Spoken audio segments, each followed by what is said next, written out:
Okay, I think let's begin. So, guys, welcome to the first session of what we would like to call as Masterclass in Audio.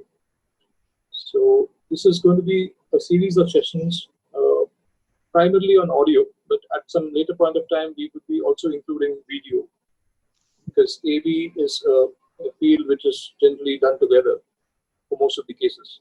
Of course, there's a classical listening room which is called as two-channel stereo or whatever. So that's a different subject. But generally, AV is considered as one single subject. So at some later point of time, we will also be considering video, some sessions on video. So just to give you an outline of the session, we're going to be having a max time limit of approximately 90 minutes. So the first 1 hour is going to be a discussion between Brent and myself, followed by a Q&A for approximately 30 minutes. So the upper limit for the entire session is roughly about 90 minutes. And we can have, the target is to have the discussion around 1 hour, followed by a Q&A of approximately 30 minutes. And of course, we can always adjust the session and the Q&A time period. So having said that, let me take this opportunity to introduce Brent. In fact, I won't introduce Brent. Brent is too big a person for me to introduce. I'll take this opportunity for Brent to introduce himself. So Brent, the floor is all yours. Okay, I'm Brent Butterworth. I've been an audio reviewer, writer, editor, consultant, marketing director for since 1989. And I've worked for, let's see, I mean, I couldn't name all the magazines I've worked for or written for. Right now, I write for Soundstage, which is a website based in Canada. And I also write for Wirecutter, which is owned by the New York Times, which is sort of a general consumer products website. I am the audio writer for Jazz Times. And I still do a little consulting and a little bit of marketing writing here and there for various manufacturers, none of whose products I review. I worked as marketing director for Dolby Labs for a couple of years, and I've consulted for, who can I tell you about? Samsung, Vizio, Amazon. Few other people, a lot of Chinese manufacturers, Chinese ODMs, and I've reviewed, I've either edited or written reviews of thousands of products, from audio to from speakers to headphones to amplifiers to ukuleles, all sorts of stuff. Awesome. I think that was a very short introduction given your big background on the subject of audio. Sure. Great. So the topic for today is basically divided into 4 sections. Like we have 4 broad themes which are basically correlated to each other. So I'm just going to read out those 4 topics for now. So the first topic is audio an exact science? The second topic is, let me just read out the topic. Well, go ahead. Why don't you go ahead and give me all 4 topics so I can remember. Yeah. Right. I'll be thinking about it. Yeah, the first topic is audio an exact science? The second topic is measurements in audio. The third topic is relevance of blind tests. And the fourth topic is subjective versus objective evaluation in audio. Yeah. Brent, you would like to start off with anything in particular? Well, we can start off with, is audio an exact science? Because no one's ever asked me that question before.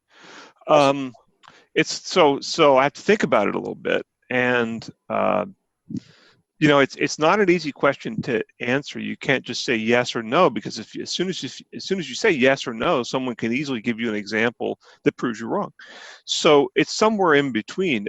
There are absolutes. Now, can we say that such and such is a good, amplifier, speaker, headphone, or something? Mm-hmm. Yeah. Yeah, there are amplifiers that are really, really good, that measure great, that sound great, that there's just nothing wrong with them. Whereas, there are audio products that really make huge changes in the sound, and those are, not good. We know they're not good because, well, they make huge changes in the sound, number one. Number two, blind listening tests have shown that people don't like those. So I can say with absolute certainty that there are some good audio products and some that just suck. So that's precise. Now, what headphones are you going to love? I can't say, but I can suggest on that you'll probably like. It's precise in the way that, when we do a lot of audio measurements, we can do a really precise measurements of an amplifier, even with fairly cheap equipment. We can do pretty precise measurements of a speaker depending on how much space we have and a lot of other things. And we can do pretty precise measurements of headphones. It's the interpretation of those measurements sometimes. With amplifier measurements, there's not much to interpret. But, with headphone measurements, there's a lot to interpret, and we're still learning how to interpret those. And so that is not exact, but the measurement itself is exact. Does that make sense? Right. Absolutely. Absolutely. Totally. So having said that, why do you think measurements are necessary? I think there's so many reasons. I was forced into doing measurement. I didn't like doing measurements. Or I wasn't interested in doing measurements until I was the editor-in-chief of a magazine, and for whatever reason, the guy who was the publisher, the guy who owned the magazine, started saying, you got to do measurements. And so I did it, and when you learn to do measurements, you can always tell if somebody's done a lot of measurement because they've been through the process. And it's, everybody who ever learned how to do, real audio measurements spent many, many nights staying up until midnight with the manual for the analyzer in one hand, trying to figure out how to work the thing, because they're hard to work. The manuals are usually pretty bad, and there's so many different approaches that you can do. So it's a really hard process, and everyone who does a lot of measurements has put in thousands of hours on it.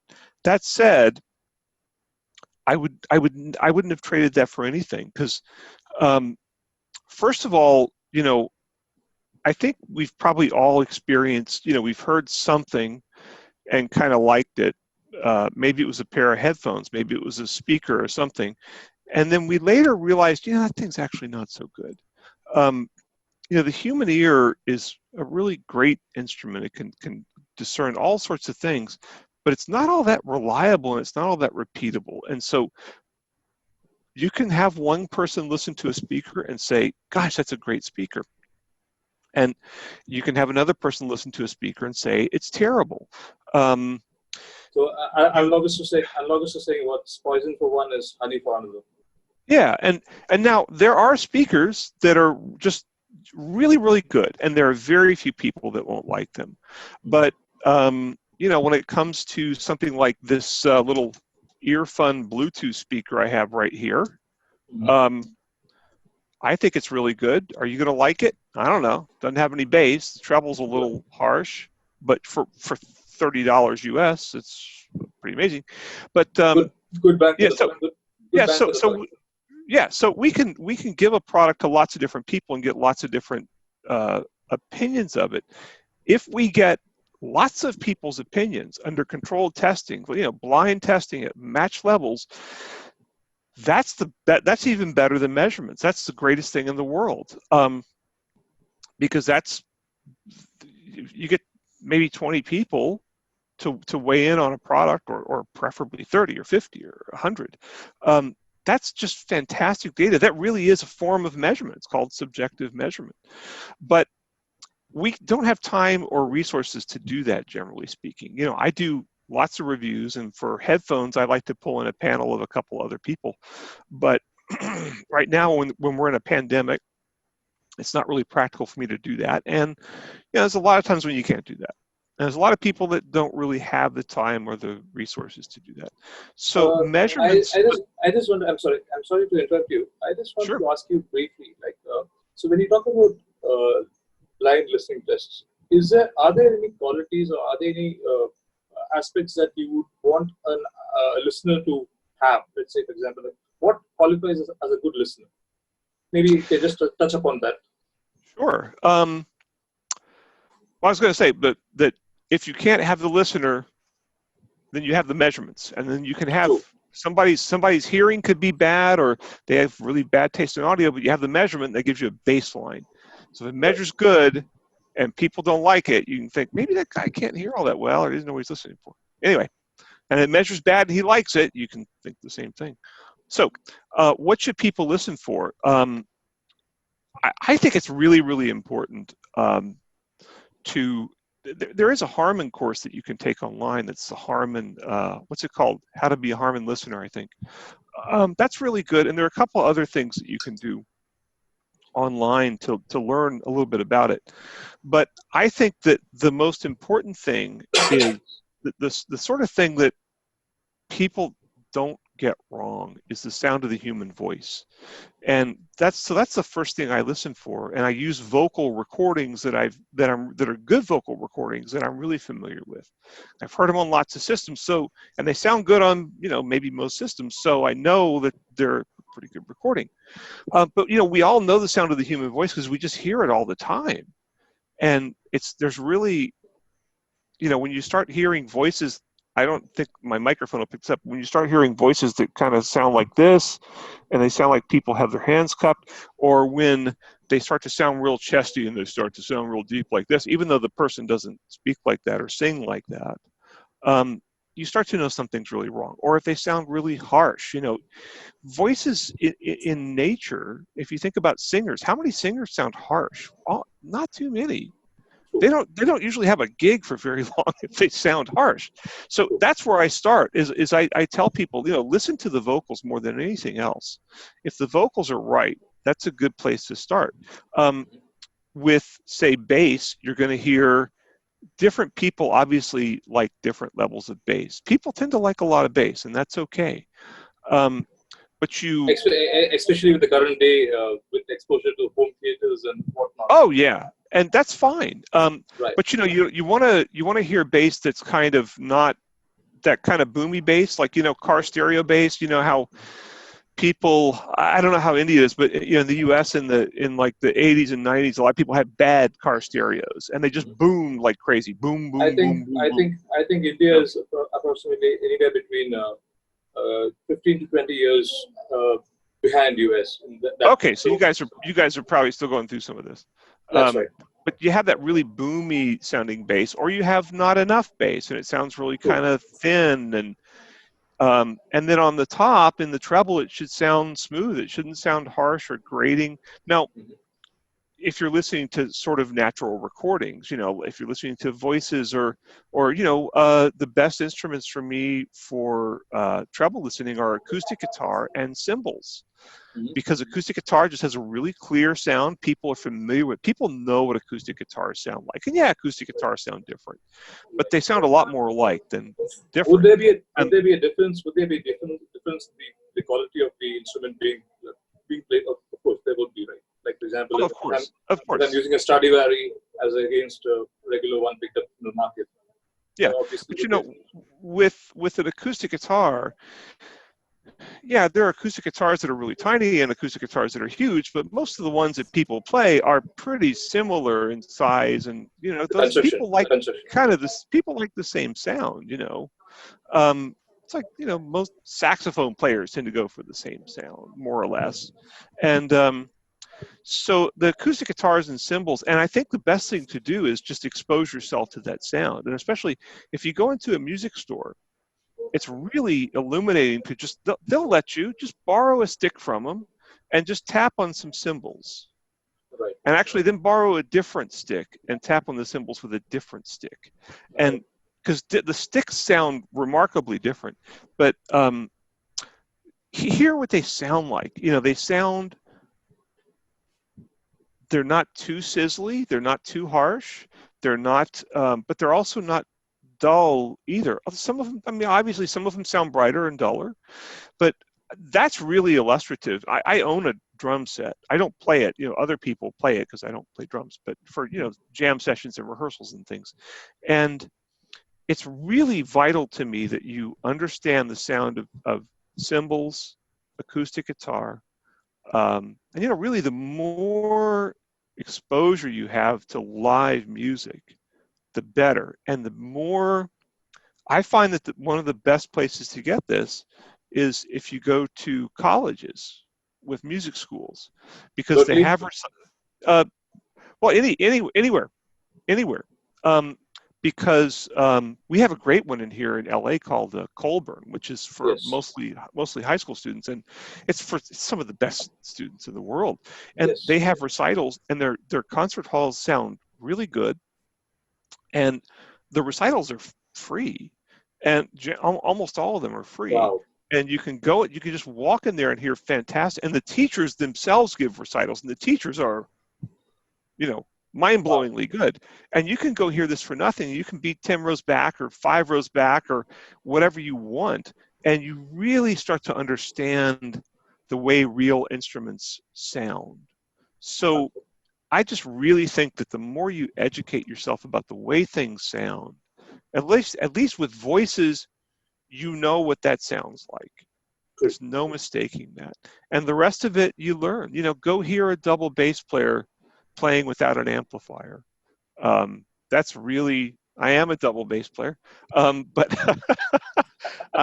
it's really illuminating because that instrument can sound all over the map on records, and also with different speakers. Sometimes it's really boomy, sometimes it doesn't have any body to it. Sometimes it's really scrapey and stuff, and that can be in the recording, but sometimes so often bad speakers and headphones just make that instrument sound terrible. So that's all there is to it. It takes work. You have to go find this stuff. You have to go listen. Brent, when you said that, let's say, for example, when you're playing the double bass and the reproduction side is all over the place, is that the same thing as saying it's colored? The sound is colored? Well, only in the sense that a painting is colored, because you're going for, by and large, in most studio recordings, you're going for studio recordings, not a live recording, not like a classical thing where you've got 2 or 3 or 4 mics. In the studio, you're going to have probably a microphone on the bass. You'll probably have a pickup on the bass. You might be recording both of those, and you might be going into compressors. You're definitely going into equalizers, because these basses really don't sound good without EQ. And so you're making a lot of choices when you record a bass as to what it's going to sound like. And you may try to capture the sound of the acoustic bass, but you also might not. You might say, if you listen to the CTI records from the 70s that Ron Carter's on, which is almost all CTI records, he's on loads of them, he sounds almost like an electric bass player. But then you hear him with Miles, and he sounds kind of boom, boom, boom, boom, boom, boom, boom, boom. It's a lot duller of a sound. And you hear him now, and he's got kind of this big, bloomy, woody sound that's very cello-like. And that's because his idea of sound has evolved, and he kind of wanted to sound like an electric bass player when that was a cool thing to do for a while. And you may still opt to do that. And I still hear upright bass players recordings that sound kind of like electric bass. Let me give you an example in this regard, since you mentioned the word instruments. In fact, instruments, pure acoustic instruments, especially the ones made out of wood, they also age with time. So there are many instruments which really mature with time, and they really open up maybe after, say, several years. Yeah. I've heard my master saying this, that like some of the recordings, some of the live sessions that he does, he doesn't enjoy the sound of the instrument, but maybe after a year, he just loves it. Well, I think that some of that is getting used to the instrument, but because I've owned instruments I hated, and then after a year I loved them just because I got used to them. But they do break. There's no question that the wood breaks in, and the wood ages over time, and I've not heard of a case where it doesn't sound better. Yes. Just because it's loosening up, it's moving more air, it's breathing Right. a lot more. It's interesting with basses, with double basses. I'd say most of the top players are playing instruments that are at least 40, 50 years old. In some Yes. cases, 200 years old. Yes. So those are all broken in. Speaking for non-top players, I'll probably never own a 50 or 60 or 100-year-old instrument because Right. it's It's so going to much. be It's so expensive. $10,000 and up. And I lug these things to gigs and play gigs on them and beat them up, So, but that's an important thing, and I would have to imagine that a lot of we were talking about Indian classical music, and I'll have to imagine a lot, since most of those instruments are made from natural wood, and gourds and things like that. Yes. You've got to imagine that as those things, as the wood seasons and dries out and ages and loosens up, it's got to open up the sound of the instrument. Absolutely. So, but yeah, that's a good point. It's like there's no, there was there still is a famous audio magazine called The Absolute Sound, but there is no absolute sound of anything, because what does an acoustic guitar sound like? I know roughly what it sounds like, but I actually used to test acoustic guitars for Wirecutter, and boy, you buy some and they just sound like, whoa, wow, even cheap ones. And sometimes you buy them and they're real choked sounding, and yet for some kinds of music that might be better. So, so much of this is personal taste. This is why we get into what Floyd Toole, the famous audio researcher, calls the circle of confusion, that you really don't know what the instrument sounded like, and it was recorded with a mic, and you probably don't know what that microphone was, monitored and EQ'd on speakers that you don't know what those speakers were, and the room effects, and those people are mixing for you on those speakers to listen to. They have no idea. Is it going to be your car, your headphones, your speakers? Is it going to be the little speaker built into your phone? They don't know. And then to test these products, we if we want to test a speaker or something, we use recordings to test them. But we don't ultimately know what those recordings are supposed to sound like. I mean, I've got some recordings I made. I've got a lot that I've made myself, but every one of those I turned knobs and balanced volumes and did EQ, and even I don't know exactly what it's supposed to. I know what I like, and that's what so much of this is that's what really the recording industry is all about, is what do you like? And you get gigs if you're if the things that you like are things that other people like, then you'll get a lot of gigs as a producer. This particular discussion leads me to two different questions. The first is, I think, the importance of having a good reference. I think we discussed briefly about that. A little bit, yeah. Yeah. Maybe you want to expand on that. And the second question, which I want to ask, is with respect to, let's say, the delivery formats or the delivery equipment that we have. Let's say, be it a sound bar, or be it a headphone, or be it a music sound reproduction system like a 2-tower speakers or whatever, even it could be a television also. Now, I want you to discuss your experience with Dolby. You were a marketing director at Dolby. Sure. And also the relevance or the importance which Dolby is playing in the current day with respect to let's say the extent to which audio is coming into all kinds of devices. The proliferation of audio. Okay. As far as a reference goes, this is something I really think is important for anybody who's into audio, and even if you're not into audio, even if you're just into music, you're a fan of Indian classical music or jazz or whatever. I think it's really good to have one product that to be well engineered, and to be a very normal product. And I don't mean normal as being mediocre. I mean normal as being just a well-engineered product that has no weird characteristics. And so with headphones, that could be, these don't have to be expensive at all, by the way. With headphones, it could be things like a Sony MDR 7506, which is probably the most popular studio and professional headphone. It could be the new AKG K371, which is really, really close to the Harman curve, which is the target curve that's been found to be best for headphones. It could be, I have over here an NAD Viso HP50, which is also really close to Harman curve. All of those headphones they're not all the same, but they're pretty close, and they have a really neutral and natural response. And I think it's great to go buy a set of those. They might not be your favorite headphone, but at least you'll have some kind of a standard, some kind of a reference that you can compare other headphones to, and even compare the sound of speakers to, at least in terms of the tonal balance and all that. And then with speakers, it's the same way. You can go buy any speakers you want. I don't care how crazy they are, whatever turns you on. But you know what? Go spend a couple $100 on a pair of the little ELAC debut B652s or B6.2. It's an affordable, good speaker. It's got a decent amount of bass. You can plug them in all by themselves. You can plug them up to a little amp, and you have a little desktop, bedroom, whatever system, and you can play stuff on that. And that's pretty much how.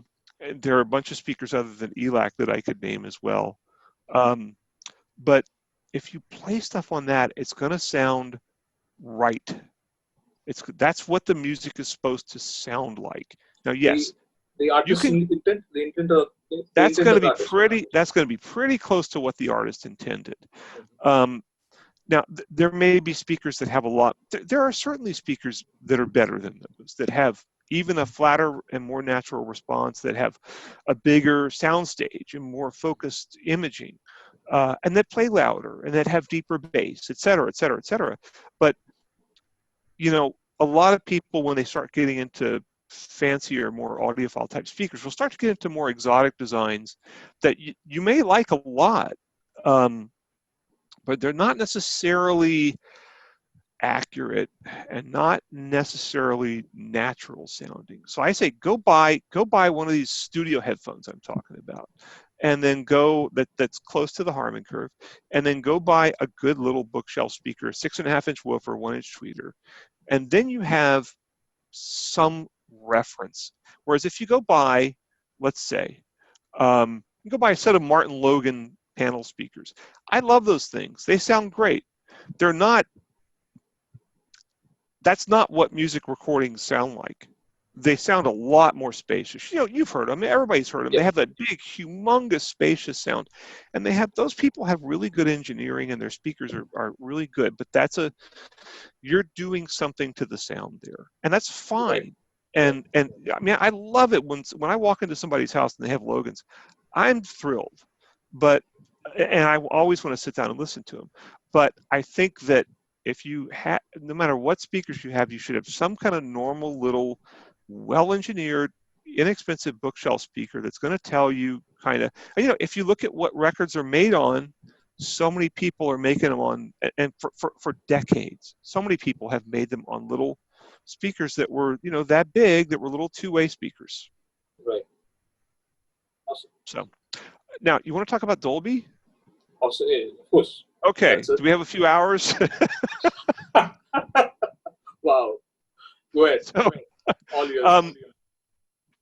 So I worked at Dolby in 2000 to 2002. It was kind of a lark for me. I was really, I spent most of the rest of my career as an audio writer and reviewer, but they offered me a job and I couldn't turn it down. And that was right in the heyday that was when Pro Logic 2 was coming out. AAC, they were just starting to promote, and they hadn't gotten Apple to adopt it yet at that time. AAC was kind of nowhere. Dolby Headphone was just coming out, and DVD audio was just coming out. So Dolby was the licensor for Meridian lossless packing, which was the core lossless packing technology behind DVD audio. So there was a lot to cover there. And that was at a phase when Dolby they were just getting ready to go public. Ray Dolby, the founder of Dolby, was still involved. He would still come to managers' meetings, but he wasn't deeply involved. They had a CEO, they had guys running these whole divisions and stuff, and he just kind of had a light supervisory role. It was kind of funny because Ray hated marketing, and I was the marketing director. So Ray shot down pretty much every program I ever proposed. However, I really, really liked Ray, and it was kind of an honor to be shot down by Ray Dolby.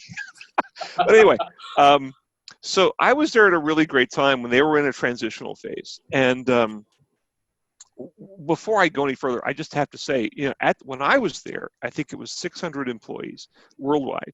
And of those, I think 125 were engineers. So that says a lot. They have unbelievable resources. And now I think they're 3 or 4 times that size. So it was really kind of an incredible company to work for, and also to work with manufacturers. When you've been a reviewer for so long, to work side by side with manufacturers, helping them, design their products and figure out what technologies to put in their products, was a very, very different experience. And they treat you very differently than they treat reviewers. And some of that's still kind of, I still have some of that Dolby cachet. So I think some of them a lot of manufacturers realize, like, I actually kind of understand what it's like to be in their shoes. So, but Dolby is such an interesting company because they, I can't say they get everything right, but they get a lot of things right. And when I was with them, I gotta. There we go. When I was with them, it was a home theater company. They were just starting to break into non-home theater type technologies, but they were famous for Dolby Digital and Dolby Pro Logic. And, literally, every month or quarter or something, it was like someone would just come up on their doorstep with millions of dollars of licensing fees. So that model was working, but they kind of were starting to think about other things. Like, they could see phones were starting to happen. They could see the iPod, this is 20 years ago, and Right. they realized there was something there. But now that they've gone public and they're multiple times the size, and they can do a lot of things they couldn't do before, they've reached out to where they're kind of in so many things. I mean, they're in most phones nowadays, they're in most computers. Yeah, all computers, I think. They're in all TV sets, at least all in the US. I don't know. I think some of it depends on standards, but you kind of have to have it. They're in every streaming service. I think pretty much every major streaming service, things like Netflix and all that. So they've just expanded so much, and they're not, the home theater side of it is almost kind of trivial at this point, because how many receivers are Denon and Sony and Yamaha, the last 3 companies in the business, how many receivers are they selling every year? It's not that many. The licensing on that isn't making Dolby a ton of money, but the licensing on phones can make you a lot of money. So it's really changed a whole lot. Now they have the whole Atmos thing, which is a sort of turning into a whole different thing for them, and it's kind of, I think, revitalizing not only Dolby, but it's also revitalizing the whole idea of music beyond 2 channels, which, completely, I was promoting that, with DVD audio, and boy, it just tanked. It just didn't go anywhere. We'd had great demos and everybody loved our demos, but when it came to actually putting all the speakers in your room, nobody wanted to do it. And so that's why I guess Dolby, you can do Atmos with the ceiling speakers, the speakers actually in your ceiling, which is the best. But you can do it with the speakers that are on top of your front and back speakers. You can do it with, my phone. My Samsung phone has Atmos in it. My little Amazon Echo Studio speaker has Atmos in it. Soundbars have Atmos. So you can get Atmos in so many different things. The problem is, though, when you're mixing in Atmos what do you mix for? You don't really know. And Atmos is specifically designed to adapt to all those devices. But you know, the idea that your Atmos mix that you slaved over, one would hope, is going to sound great on the Amazon Echo Studio it probably sounds good. It's questionable. Yeah, it's going to be a significant compromise compared to what you mixed. Right. So, but there's a lot of excitement about it, and you know, I'm really looking forward to seeing how it evolves and moves forward, and how people implement it, and how successfully. You know, we've already seen with the sound bars. A lot of the sound bars, you know, you have really nicely made. Do you guys have Vizio in India? I think we do. Yeah, we do. Okay. Well, they're number one in sound bars in the U.S. So yes. They have these sound bars with all these up-firing speakers and the surround speakers with up-firing speakers, and Samsung has the same thing, and LG. I mean, all the companies, you know, Sony, all those companies that do that. But then, like, people like Sony will have a Dolby Atmos bar that's just two speakers and a subwoofer, and yet, you know, through a virtualizer, they try to trick your ears into thinking, but it doesn't really, you know, work. I mean, it does something, but it doesn't do anything close to what an actual up-firing speaker can do. So it's, you know, it's hard to say. Atmos can mean so many different things, and I think, you know, my hope is that the people that are doing those mixes sort of mix with the assumption of a higher quality system, even though very few people are actually listening on that. Because if they make it sound good on an Amazon Echo Studio, which just has one up-firing speaker and I guess two side-firing speakers, you know, it's not going to be a very dramatic effect. It might be nice, but it's not going to blow your mind. And Dolby Atmos has the capacity to blow your mind. I've heard it. It blew my mind. Interestingly, when you mentioned about Vizio, I have a Vizio TV in my master bedroom. So I got it from the US, and I just put a 110 to 240 converter, and it's up and running. Having said that, there's a question which I want you to take on right away. It's with reference to the previous discussion that we had, and this is from our friend Arnaud Decker. Arnaud is asking the question that he's saying that I'm amazed you're referring to listening headphones so much. Has listening to headphones become the first choice to experience music now? Speakers have become more the exception? It's a question. It's a kind of a question as well as a statement of sorts. You want to take that? Sure. You know, I have to think about that a little bit, because I'll be honest with you. I review what I make money reviewing, and you know, 10 or 12, 10 years ago, something like that, I was having dinner. Actually, there's a guy named Steve Guttenberg, very, very well known audio reviewer in the U.S. Stereophile. Yeah, he and I went to Stereophile, CNET, and now he's doing his own channel. And he and I, there was a KEF event in New York that they flew me into. Steve was already there. A lot of people got flown in for it, and the event turned out to be like an hour. It was kind of nothing, and so we got out of it. We're kind of like, what do we do now? And so Steve, and then this like party bus pulls up, and Steve's like, I'm not going on that thing. So we just went and had Chinese food. And he said, and Steve's really Steve is, I don't know, 12 years older than me, but he's really plugged into what's going on in even the youth market. And he said, kids today do not have speakers, and they're not going to have speakers. They listen on headphones. And this triggered the idea in my mind, literally right there. I'm like, I have to buy headphone measurement gear, which is a lot of money, by the way. I think it was $5,000 then. It's more like $10,000 now. And anyway, I think that Steve was right. You know, 10 years ago, there's so many young people that have grown up listening to headphones, or maybe they've listened on their little Bluetooth speaker. And the idea that they're going to have, or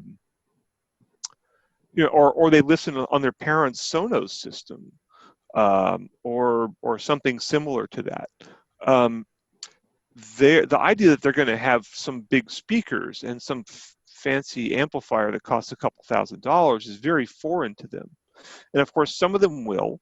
But when you go to audio shows in the U.S., you don't see, unless you go to the headphone shows, you don't see a lot of young people. When you go in the rooms that are showing Sonos Faber speakers or something, and I want to pick on Sonos Faber because I kind of like a lot of their speakers, but you go into those rooms and they're not full of kids. They're full of people that are my age and older, and I'm 58. So I really think that these days, going forward, people are going to be, headphones are going to be by far the most common thing. And it's hard to say this, but so much of what people listen to is on the speakers built into their laptop, or the little tiny speaker built into the bottom of their phone. I do a lot of demo recordings of my own music and some of the musicians I play with, and I'll send them the recordings and I'll say, what do you think about this recording? And sometimes they'll be like, well, it doesn't have any bass. Why doesn't it have any bass? And I'll say, what are you listening on? And invariably, my phone speaker, my laptop speaker, and this is musicians. This isn't just, and so I found a set of headphones that I can mix on. They're pretty cheap. They're from Status Audio. I think they're 49 or 59 bucks.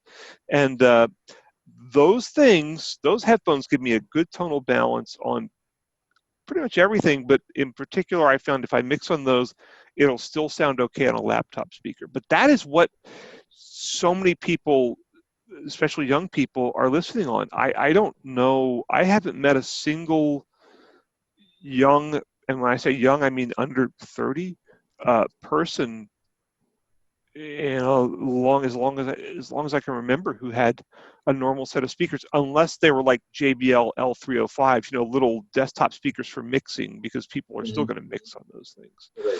And I guess I'm told these kids play video games, and and I know that a lot of them will play on systems like that, $100, $200 systems from M Audio and JBL, and then what is it, Turtle Beach, any number of other companies like that. And actually, the nice thing is a lot of those little speakers for $100, $200 are really not too bad. The little powered ones with the amp built in and everything. So that's the only paradigm where people are, I think, listening on speakers, and when they're on the speakers, they're playing video games. So, would it be right? Would it be right in saying a bad reference?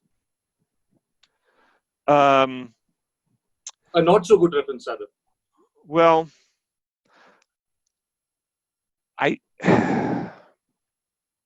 sorry for putting look, there are some of those. Those JBL L305s are fantastically good little speakers for, I don't know, $150 or something. And I've tried the M Audios and the Samsons. A lot of these are sort of pro brands or semi-pro brands, and a lot of those are really not a bad reference. They all have their flaws, and none of them have like a ton of bass. But you could do a lot worse. True. So, if you want to go buy JBL 305s as a reference, I keep wanting to buy a set, but I have Genelecs that I mix on, so I'm kind of, I have much fancier speakers, but still, I probably use the JBLs more than the Genelecs. Knowing me. Yeah, no offense to that. Yeah. There is a follow-up question from Arnold, and this is, I think, a very good question which he asks. Where is the Atmos content? Anything over 7.1? I'm sorry, what's that? The question is, Arnold asks the follow-up question. Where is the Atmos content? Typically anything above 7.1. Oh, okay. So there are innumerable movies made in Atmos. And, most of the music. Let's Oh, talk about music. music. Oh, okay. That's very different. Okay, that's a problem. There's two problems there. Number one, there's not a ton of content. There's some. Blue Note has done about 200 tunes, I think, um, in uh, in Atmos, and some of those mixes are, I think, pretty lame. Some of them are spectacular. Some of them are just really, really, really good. There's a Wayne Shorter album they did. I can't remember if it's Night Dreamer or Juju. And oh my gosh, is it good? It's just fantastic. But the problem that they have right at the moment, and I think this problem will be solved within another 6 months, is that they didn't really. They came out with it, but they didn't really have a way to play it. And it played, when I just did a story about this. I think I did the story right before the pandemic, so it would have been January or February. And so when they launched, it was right after the NAMM show, which is in January. So when they launched, you could only hear Dolby Atmos music on phones that were Dolby Atmos equipped, which means Android phones. And that means higher end, like the Samsung Android phones. And on the Amazon Echo Studio, and that was all. Now, the thing is, I had a long chat with them about this, and they said, look, it's nothing but software. The hardware's already there in a Dolby Atmos soundbar, right, to play Dolby Atmos music from, from Amazon Music Unlimited, which has a lot of tracks of Dolby Atmos music. So everything's already there. It's just that it's a software thing of you have to find a way to get the music from Amazon Music into the soundbar, which could be through do you guys have Roku sticks there? Or okay, So I think I think we do. Okay, you have some kind of streaming devices there, right? We have Android streaming devices like okay, Chromecast yeah, sure. Is very popular. Chromecast is very popular. It's just a matter of getting, and any of those streaming devices can pretty easily be made to access Amazon Music Unlimited, and then actually I think they call it Amazon Music. You have to get the HD version of Amazon Music, but when the streaming device can access that, and then the Atmos soundbar can take an Atmos signal from the streaming device, which it already can because it's already streaming Atmos on services like Netflix. When it can take it from Amazon Music Unlimited or Amazon Music AT or whatever they're calling it, then you can get the signal. But it's just a matter of software permissions. It's not a big deal. I know that I was reading Sean Olive, the famous audio researcher, was posting on Facebook that he had gotten his, he's got some big fancy system with Revel speakers and all this stuff, and he was posting that he had gotten his, he had a $30,000 JBL Trinov processor that has Dolby Atmos now, and he was able to hear Atmos music. But there's nothing in that $30,000 processor as far as the Atmos connection. There's also in an Atmos soundbar. So eventually this will all happen. There's music out there. Now, how much music will there be in a year or 2 years or something? I really don't know. Since we're finally at the point where people aren't selling albums anymore and recording is mostly not a money-making affair, whether people want to spend their marketing budget, doing an Atmos mix or doing a better video instead, or doing who knows what, is a big question. And I'm sure there'll always be people that want to do that.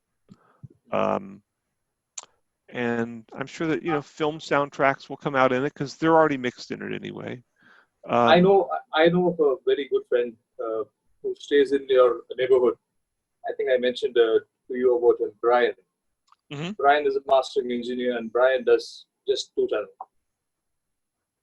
Just what? Just 2-channel. Oh yeah. Well, that's all. Honestly, in my professional duties working for Dolby, and I've worked with Chesky Records on a couple things too. Wow. I've done multi-channel stuff, but as a musician, I've never done anything but 2-channel, except for once when I borrowed a Dolby encoder from Dolby and made a recording that was ukuleles, like 5.1 ukuleles, like all around you, with like five or six different ukuleles. It was really cool. I only ever did one. I just did it for fun. But yeah, so I mean, stereo is the reality for music recording, and especially if you're, I don't know that you're going to sell more. I'll go further. You're not going to sell more. Well, nobody sells. You're not going to stream more of something probably if it's in Atmos. You're not going to you're not going to get more people to your gigs if you record in Atmos. You're going to do it because maybe you're Beyonce and you have the budget.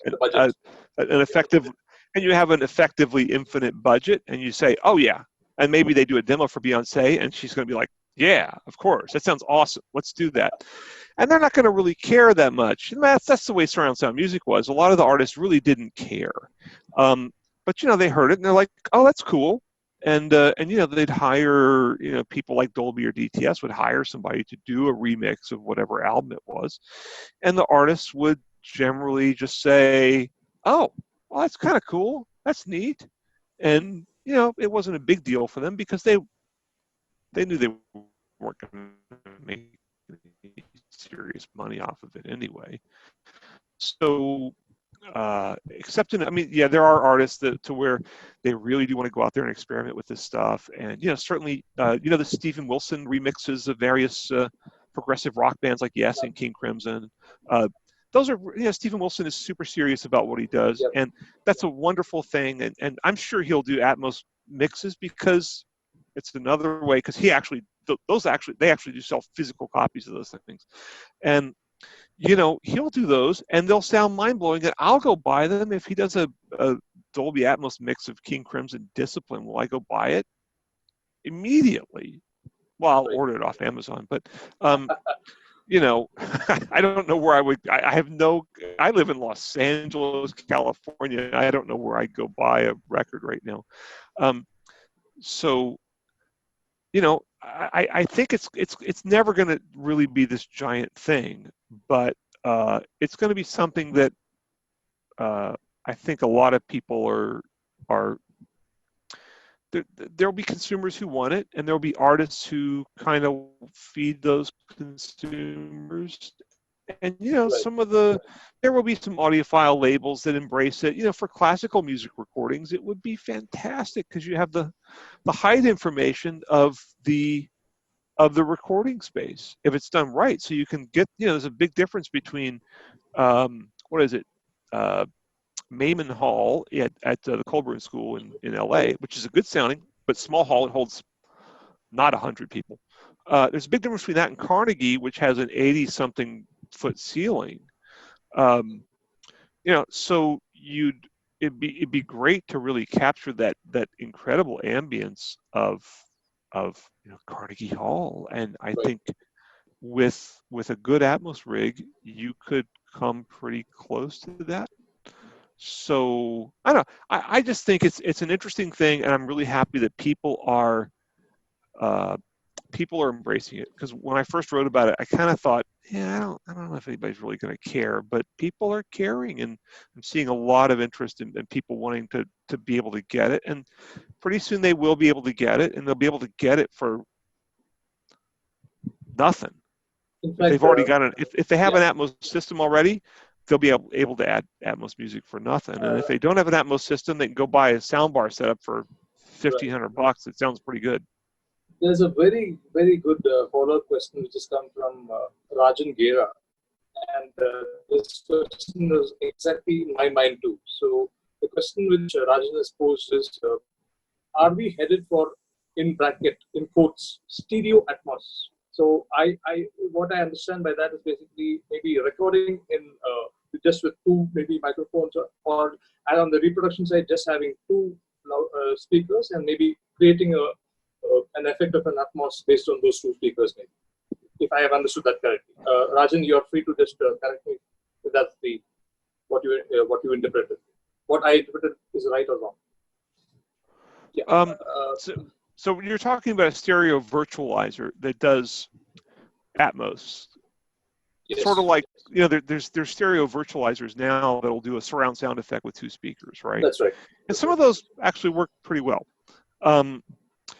It's a lot easier, though, when you're doing stereo to do phase things that make you think there's something going on around you because it's all in the same Correct. dimension. Whereas to do an actual vertical is really, really hard with just two speakers. I mean, honestly, the sound, I have to say the Dolby Atmos soundbars, in terms of creating a distinct overhead effect, they're not real good. The nice thing is they just give you this big ambience. That's really nice. They don't give you, you know, if you have the speakers in your ceiling, you hear, you know, stuff coming from the ceiling, and that's awesome. But so I just don't think that the stereo Atmos concept is really going to play out. Now, that doesn't mean people won't do it. Sony's already doing it with their soundbars. You know, I have my Atmos or my Amazon Echo Studio, you know, which is the size of about that big. You know, it's round. It's about this. It's about, I don't know, about probably 20 centimeters in diameter or something, and about 25 centimeters high. And you know, it sounds good, but it's a stereo with another speaker on top. It doesn't sound anything like a real Atmos system, but it still sounds good. So the problem with any virtualizer like that is that they create artifacts and they start to do phasey sounding things, and then you move your head, and then you move your head just this far, and the whole effect just goes away. And then it also starts to sound weird.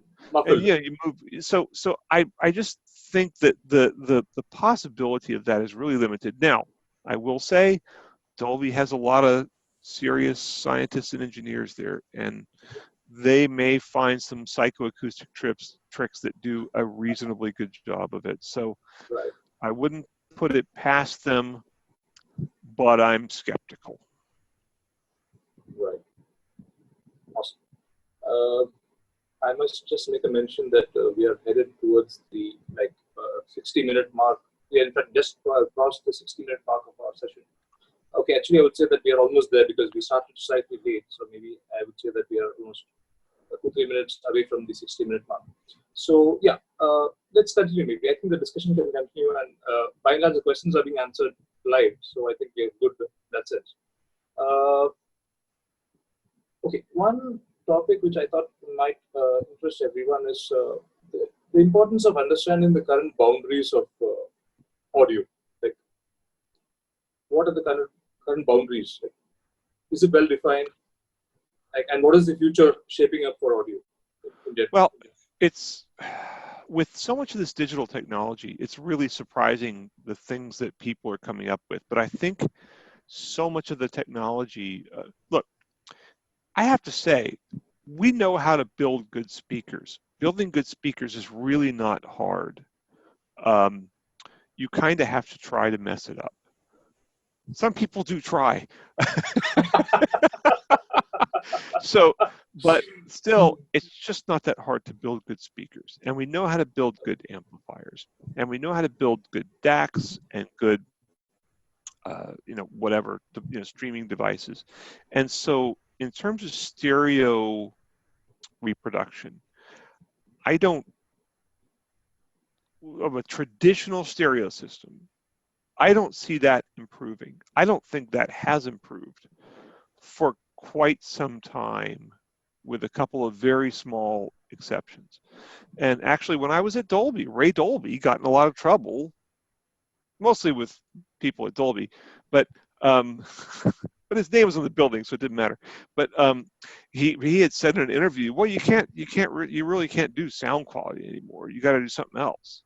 And people were upset by that, but he was right. People have figured out how to make all these products, and they're good. Now, I did hear there is potential, though. I've heard a few things that really blew my mind that point to the potential for better sound, but they weren't yet practical products. One of them is a thing called Bach SP, and it's BACCH SP. They've demoed it at the Munich Hi-Fi show for a couple years, invented by a guy named Edgar Choueiri who works out of Princeton University. And basically what it does is it's been a while since I had the demo, but he basically does measurements in your ears, using like insert earphones, which are pretty much like, regular old, little earphones like this, but except they're microphones, they're microphones, not earphones. And so he does measurements of how the speaker system, how your ears perceive the speaker system. And then he puts an algorithm in there that basically does what's called crosstalk cancellation, whereas it prevents the left ear from hearing the right speaker and things like that. And so he puts all this processing in, and it sounds mind-blowingly amazing when you have just two stereo speakers. They don't have to be incredible speakers. But although he always demos on really good speakers, but two stereo speakers, you can get this unbelievably realistic effect. It's kind of like listening to binaural headphone recordings. With those, when you have a really good set of headphones and a binaural recording, it kind of sounds like you're in the room. And Bach SP is the same thing, but with speakers instead of headphones. And then there's a device called the Smith. But the only problem is that thing, last time I checked, was $30,000. So yeah, so it's a little bit of a stretch. There's a lot of math going inside that box. Yeah, and I don't know. I know he has the intent of commercializing it, and I think he's come up with a cheaper version. But it's a ways away. And then of course, you got to run the measurements in your ears for it to work. And I don't know. Are people going to be willing to do that? I don't really know. But then there's also a thing called the Smith Realizer, and the Smith Realizer is sort of the same thing, but with headphones. So I had a demo at Greg Timber's house. Greg Timbers is retired ex JBL driver engineer, kind of legendary driver engineer. And so he had a surround system made up of JBL Everest speakers up front. And some of the big JBL 9500 Everest. So a couple $100,000 worth of speakers. Incredible system. And so he had that system. And so the Smith Realizer, basically you put the insert microphones in your ears, and the Smith Realizer, plays the sounds from each speaker, and it hears what where your ears are noting that speaker is and things like that. And then when you and then it does its math, and then you take those off and you put the headphones on, and if then he played the test tones for me, and I was just like, wait, he's still playing the speakers. And I pull it off. It's like, whoa, wait a minute. No. And it was just one of the best. And it was so natural sounding. It didn't sound like some kind of crazy processing. Now, these are like $3,000, and you got to put the things in there, and you have to calibrate it to a surround sound system. So you got to have a good surround sound system to calibrate it to in the first place. But what they use this thing for, I'm told, is they use it for like Hollywood production facilities, where they have people that are doing things like checking multiple versions of a Blu-ray release and things like that, and maybe the foreign language soundtracks and all that. And they don't want to have someone sitting there in an expensive dubbing stage when they can have the Smith Realizer on, and they can just be sitting there at a computer at a desk and doing it. I have hoped that that would come out in a more affordable version. It hasn't. There's one. There's a lot of these people now that are coming out with these things where you shoot a picture of your ear with your phone, Yeah. and it supposedly calculates the your head-related transfer function, which is It's HRTF. yeah, Yeah. HRTF, and Mm-hmm. it calculates that from your head shape and your ear shape. Mm-hmm. I still don't know how it works. I still haven't heard an effective demo. Logitech had one that was in like a really cheap little headphone amp thing. And the problem is, I went to their CES demo, and it was supposed to do it from the pictures. And so they take the pictures, and then they Yeah. gave you insert microphones. So it's like, wait, what did that accomplish? And then, but however, for literally 10 seconds, it was incredible. It was just this mind-blowing demo. It just sounded so great. It sounded like the Smith Realizer, and it was this little stick that big. Right. But apparently for most of the other people in the demo, the surround speaker sounded like it was coming from the front corner way up there, or the center speaker sounded like it was coming from way up in the top corner of the room. Wow. So they cut the demo off. I was kind of like, it's working for me. Can I hear any more? And they're like, oh, stuff.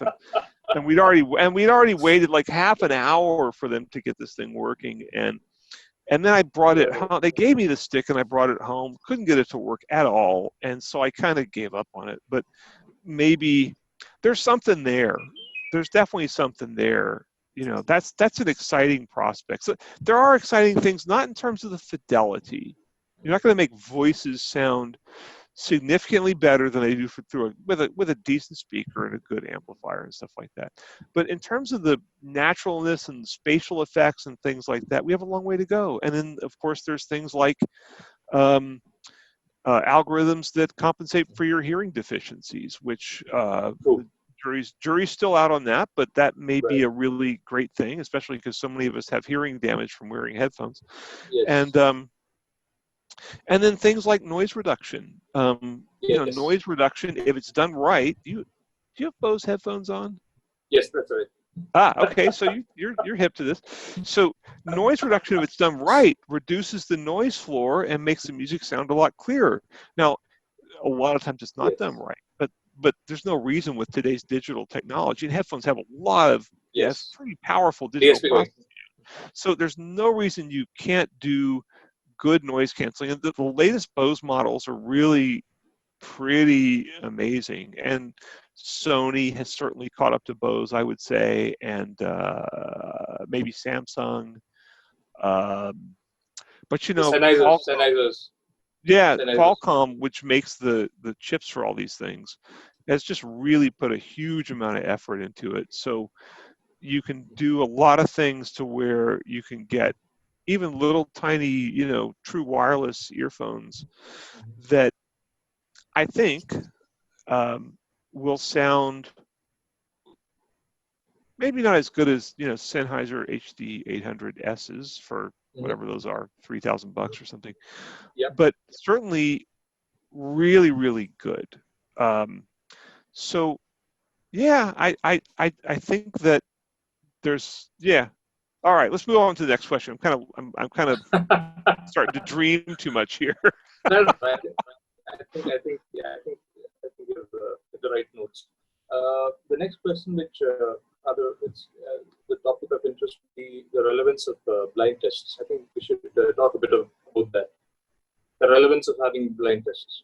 Okay, I'm going to say something right off the bat. I think I've done more blind. I certainly published more blind tests than any other audio journalist who ever lived. I've been doing them since 1991.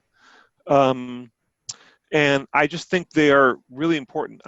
There's so many audio writers. There are almost no audio writers that really like to do blind testing. But I have to tell you that once people get experienced at it, they so much prefer doing blind testing. All the people I work with at Wirecutter would much rather do blind testing because that's what we've been doing for 8 years or something.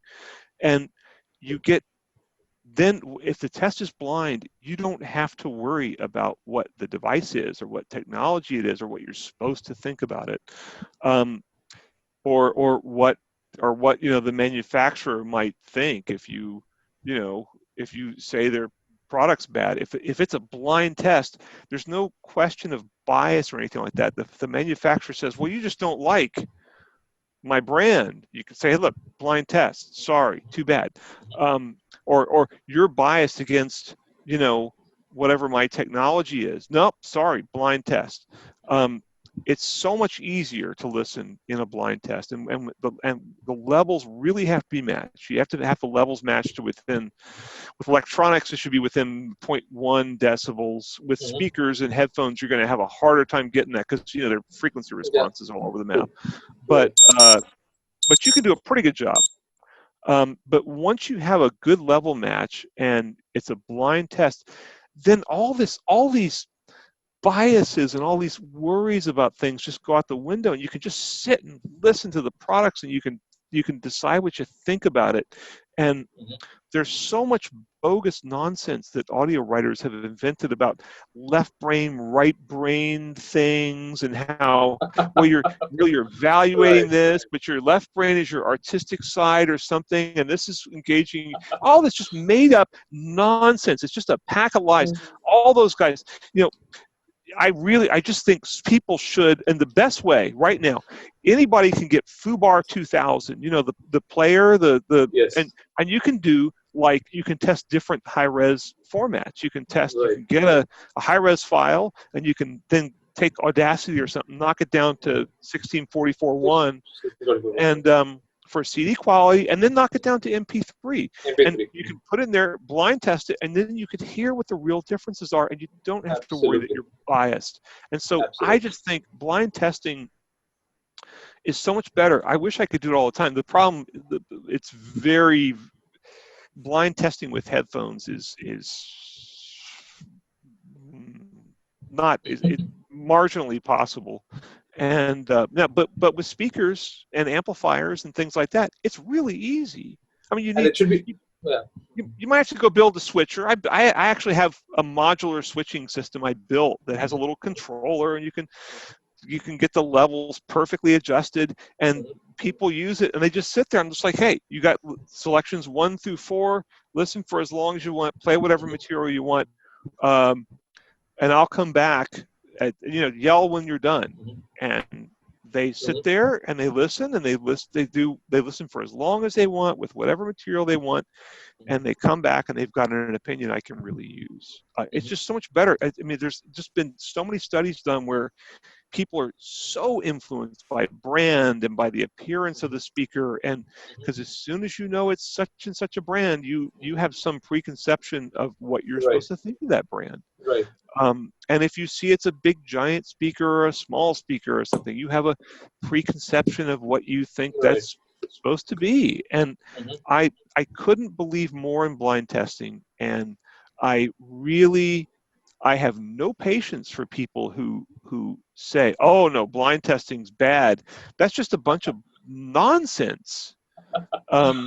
Absolute nonsense. It's just completely wrong.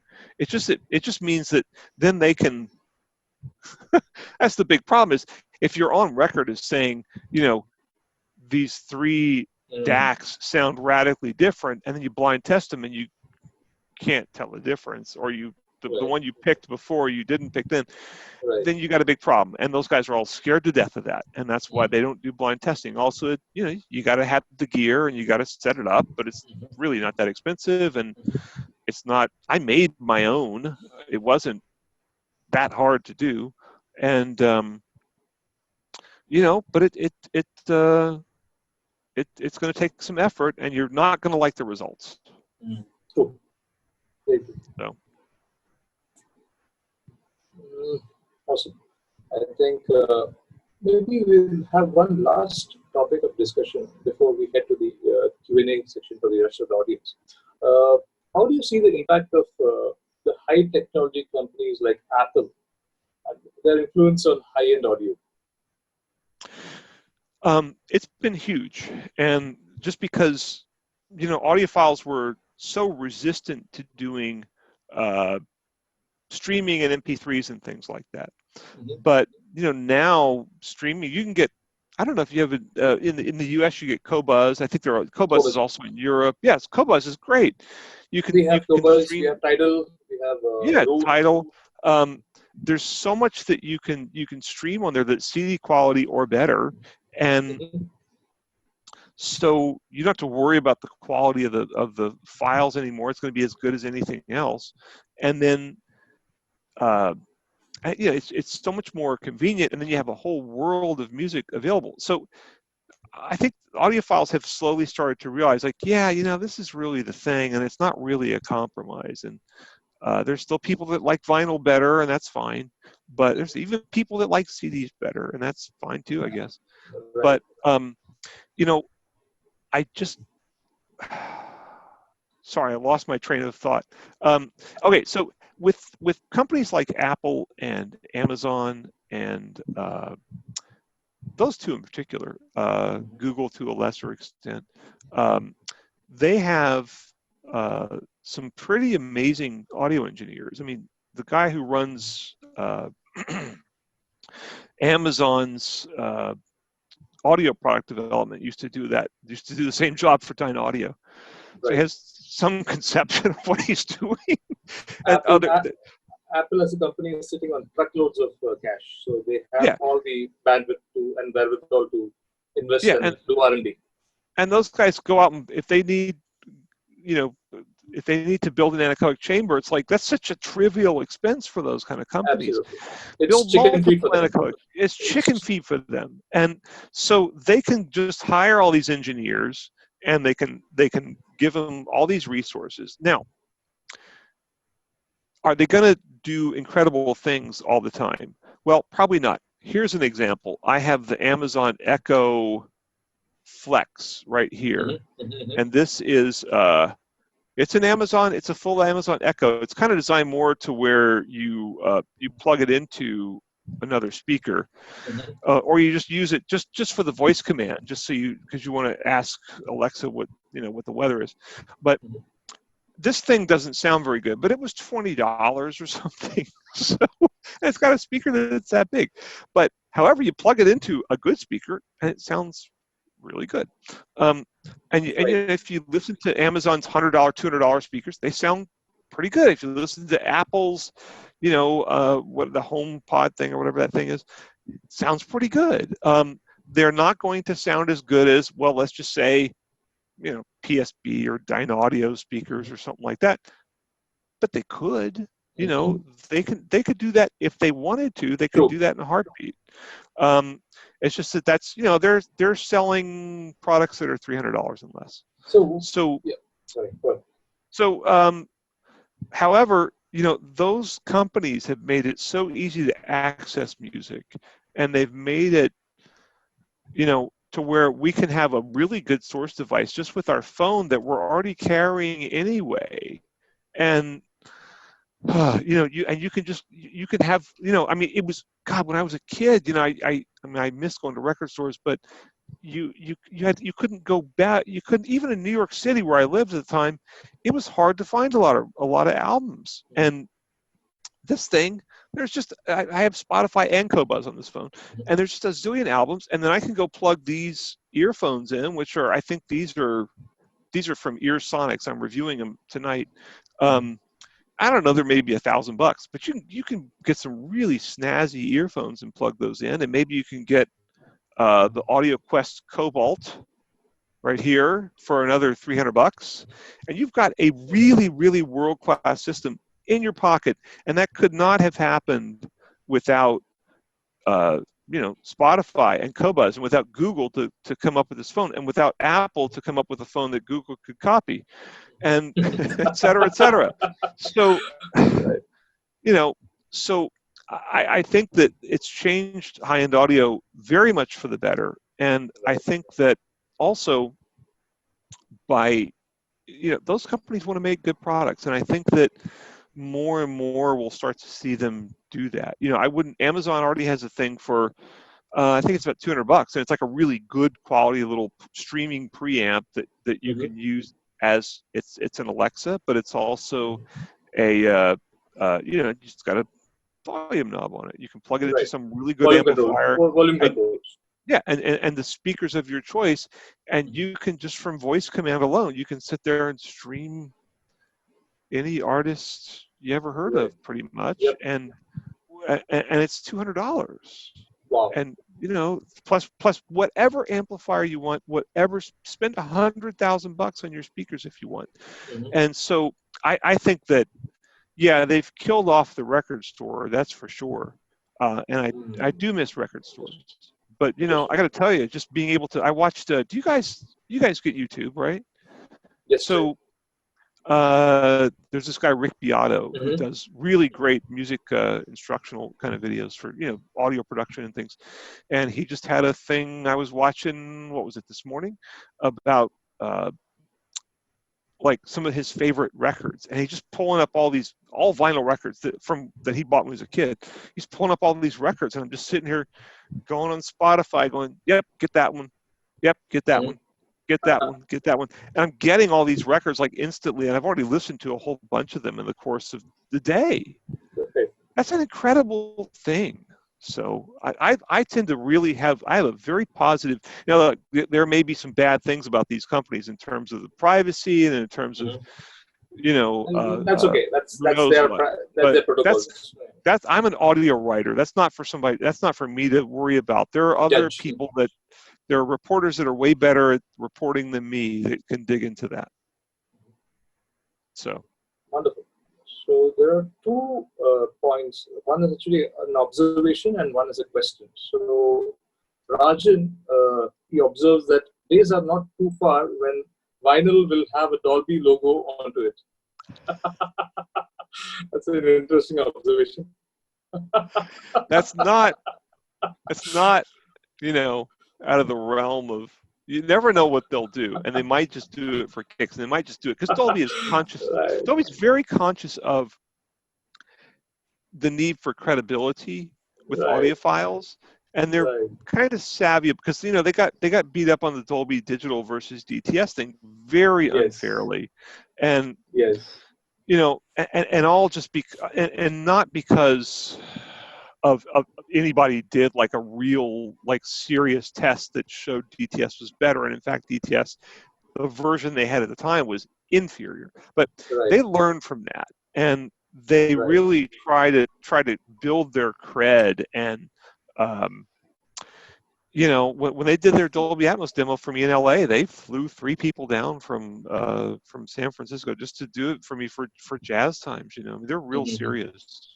So, True. but that could happen, and Dolby still, I guess they still have Dolby, like A, B, and C noise reduction, I guess. I don't know.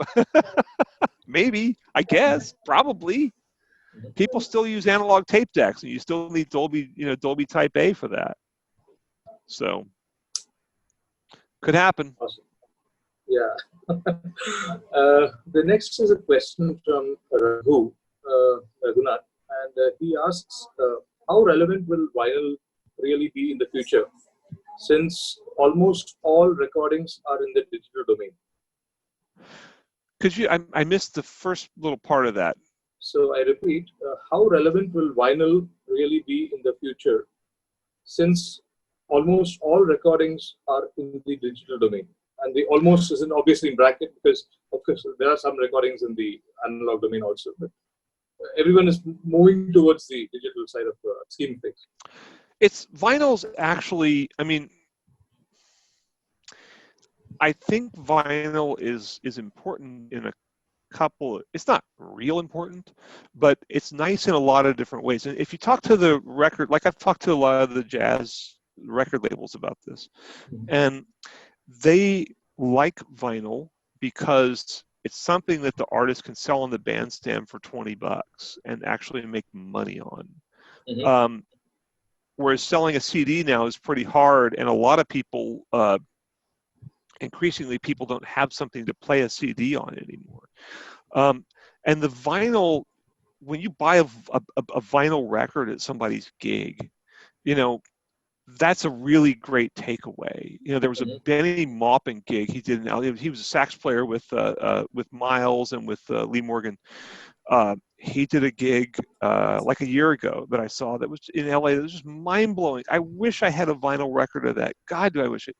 But it makes it more special, and they can make money on it if they're careful. And of course, you have to have it.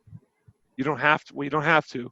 You should have it mastered for vinyl, because it's very, very different. Some people don't, and they have bad sounding records as a result.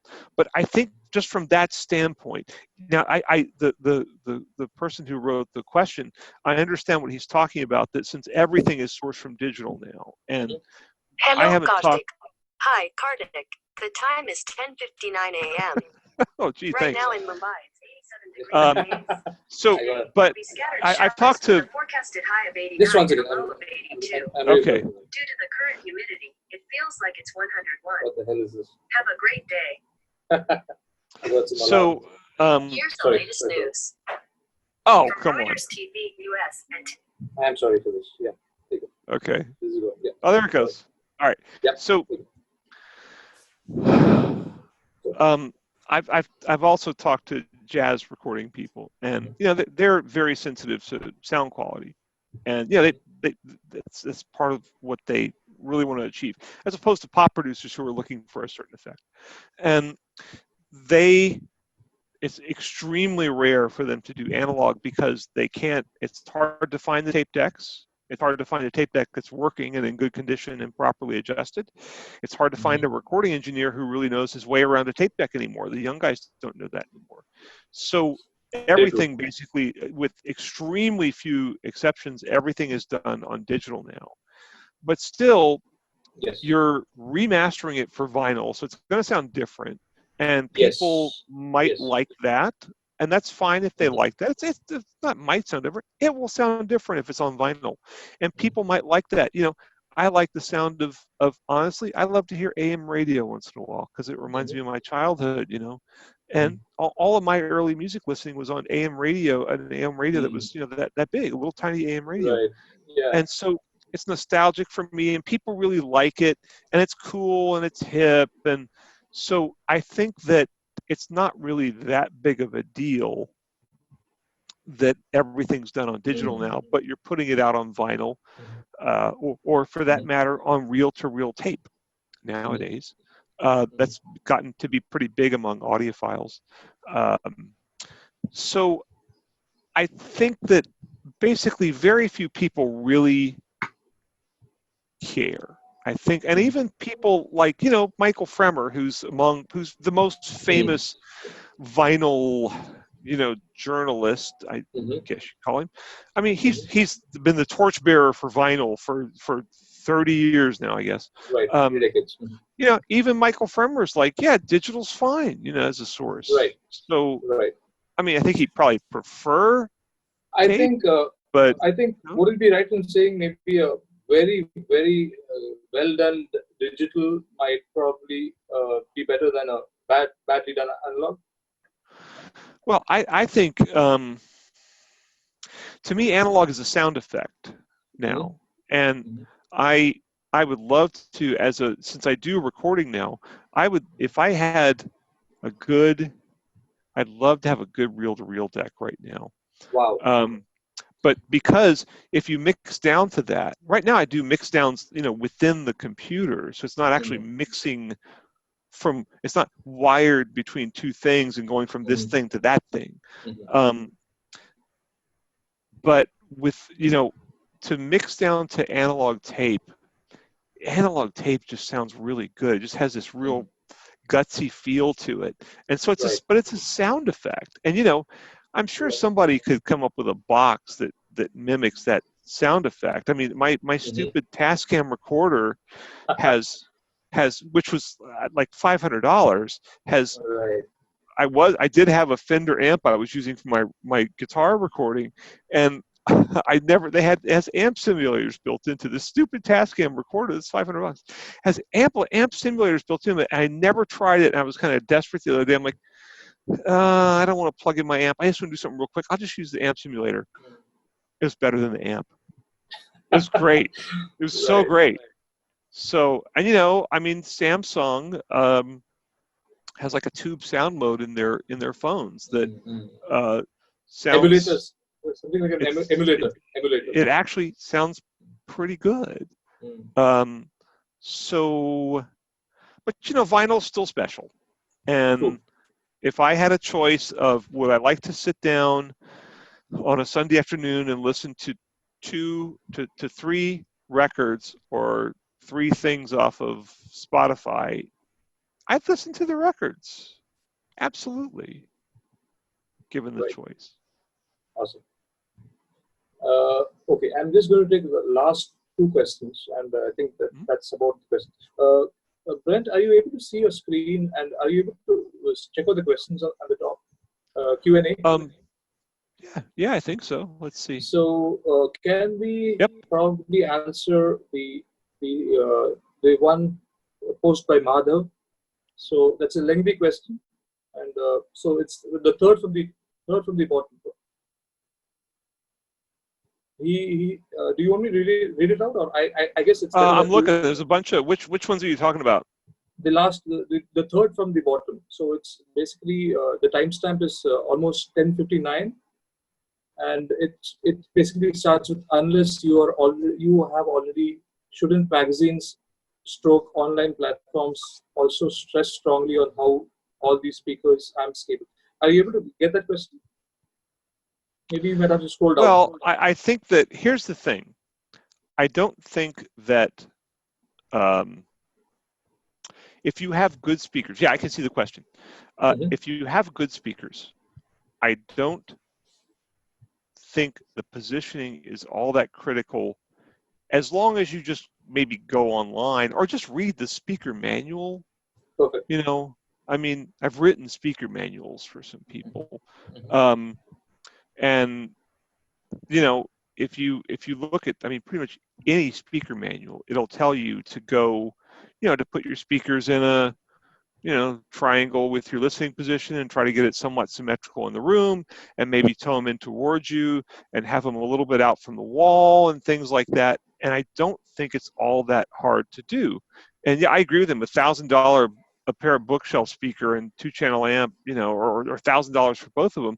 Like I was saying with like the little ELAC speakers, and many others, CAFs or PSBs or Paradigms or Polks or Definitives.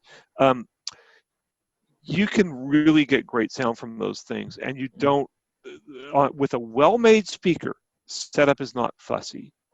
I think that fussy setup almost is one of the things that to me defines a speaker that's not very well made. Makes sense. Madhav continues to ask, what about home cinema?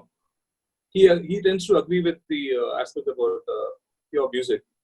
Oh, home cinema? Well, again, if you read the rules, if you read the manual, and then most of the receivers will have an auto setup routine. Now, I understand that those auto setup routines are not necessarily all that reliable. They're better. They'll do better than someone who didn't read the manual, who has no idea what they're doing. But we did all this stuff 30 years ago, back when it was just Dolby Pro Logic, and it wasn't that, and it was still very foreign to people, but it wasn't that hard to do. And there's a lot of things about home cinema systems that are not fussy. Things like the placement of the surround speakers. You can place the surround speakers lots of different places and still get a pretty good effect. And of course, if you add more, if you get 7.1 instead of 5.1, it's going to be even less critical.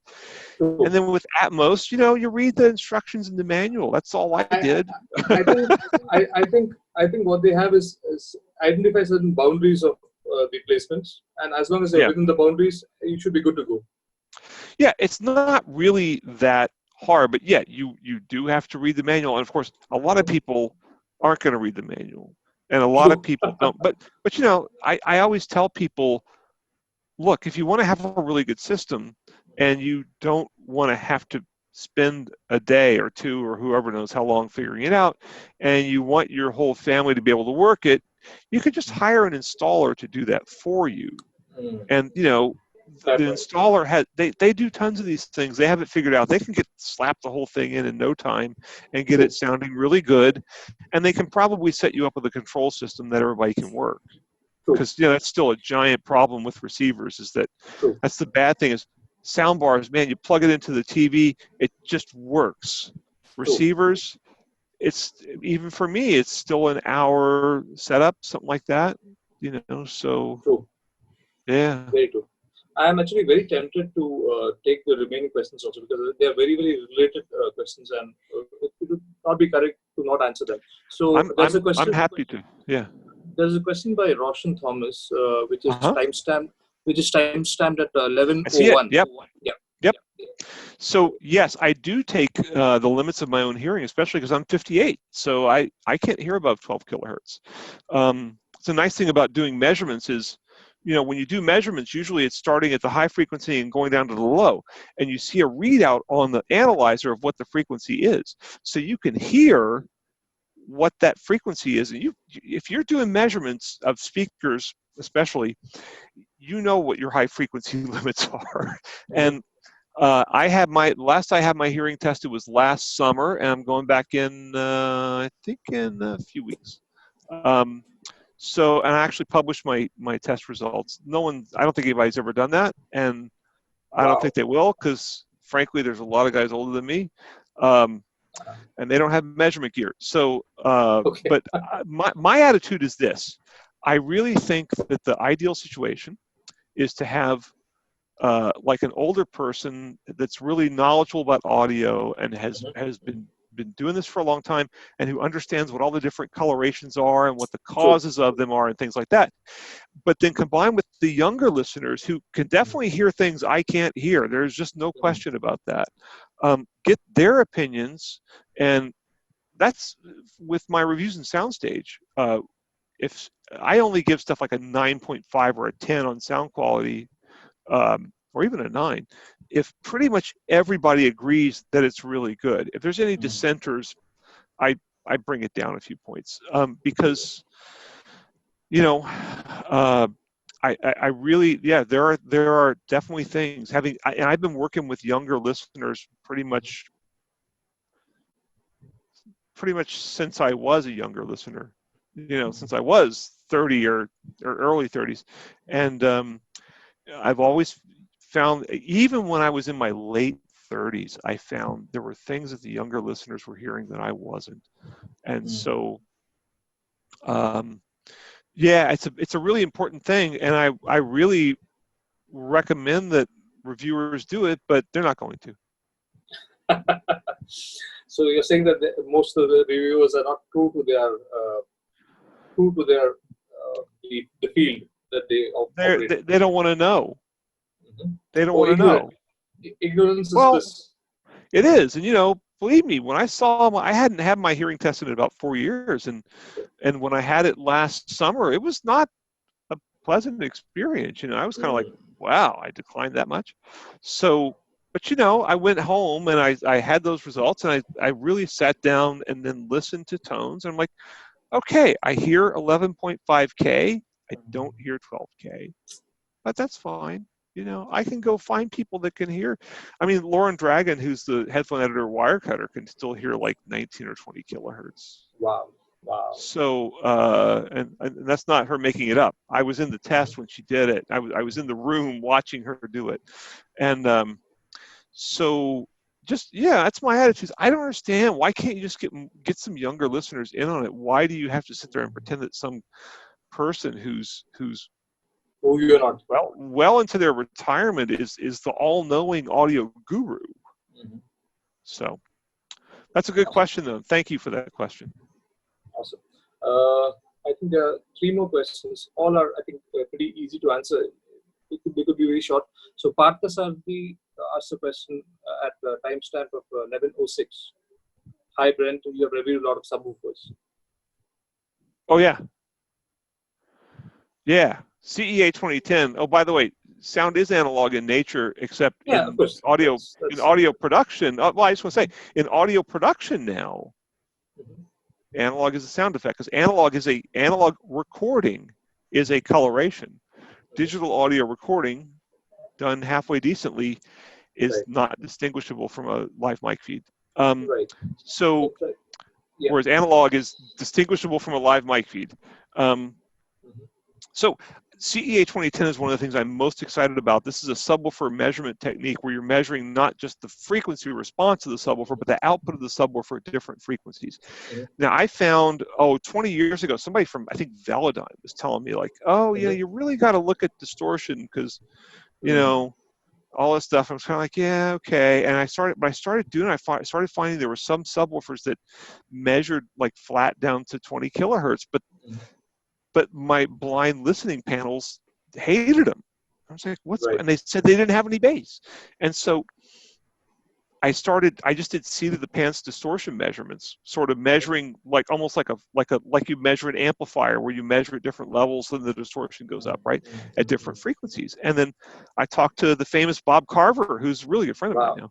And I said to Bob, like, you know, I'm doing this measurement. He's like, you know, makes sense to me. He's like, where do you? He's like, every measurement technique we use is something that's like that somebody just figured out, you know. Bob Carver, for everyone's reference, Bob Carver is the one the coffee cup amplifier. He's famous. Coffee mug amplifier. He's famous for that. So anyway, but then CEA 2010 was codified. I think it was around 2010 actually.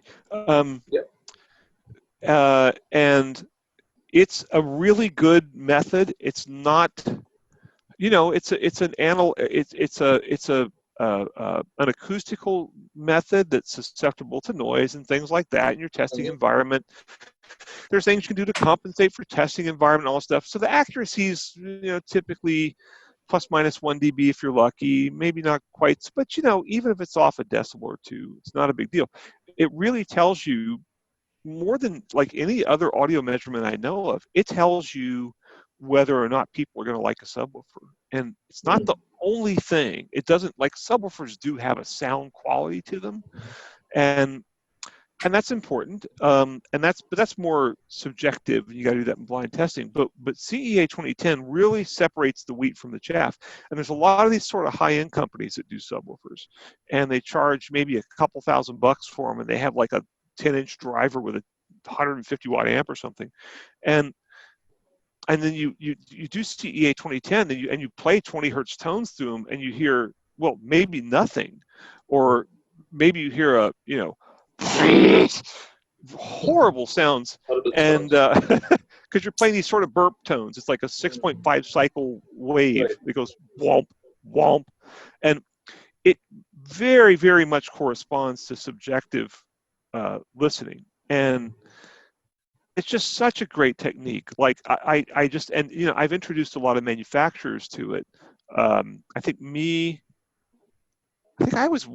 might have been the first person to publish CEA 2010, but Gene Delasalle at Audioholics got on it really fast too, and it's shocking to me because it has taken over the subwoofer industry to where it is the standard and the norm and the expected thing to have. And if you don't have it, then you have to explain why you don't, which basically ends up being you have to give excuses why you don't, because even just as a development tool, you can hear what the subwoofer's doing in a way that playing some action movie through it is just not going to tell you. You hear what the problems are. You hear what you need to fix. It's just such. Have you ever done it? You can do it. You can do it almost for free if you get Room EQ Wizard. Yeah. It has a CEA 2010 subroutine in it that is as good of a CEA 2010 measurement routine as anything on the market. You can go buy a cheap measurement mic, and you can do this in your backyard. And if you go to my website, Brent.Butterworth.Topics, you will find extensive instructions on how to do CEA 2010. But yeah, it tells you how good the subwoofer is. It's just an amazing, wonderful measurement. It was invented by Don Keel, who is the guy who he was the main speaker testing guy for Audio Magazine for years, and he worked for Harman for decades as well. The line array guy. Yeah, and Siegfried Linkwitz, who's legendary speaker designer and audio scientist, who just passed away, what, a year ago? Yeah, I think a couple of years back. Yeah, the guy, you know, the Linkwitz-Riley crossover. That's he's a legend of audio. Yeah, legendary guy. So CBT. So this was invented, but anyway, I could go on and on forever about CEA 2010. Sorry. Yeah, I think just a couple of questions more. Is the compromise between FLAC and Wave worth it? FLAC for convenience of metadata. Maybe just you can give a. I don't think there's a compromise. Well, what's the compromise? Just that you have to go to the trouble of doing it. Do you think it's worth getting Rajan on the video for to get him to mention what it is about? Sure. I'll probably add Rajan onto the conference. Rajan, I'm going to unmute your video, or rather unmute your audio. Why am I not able to see?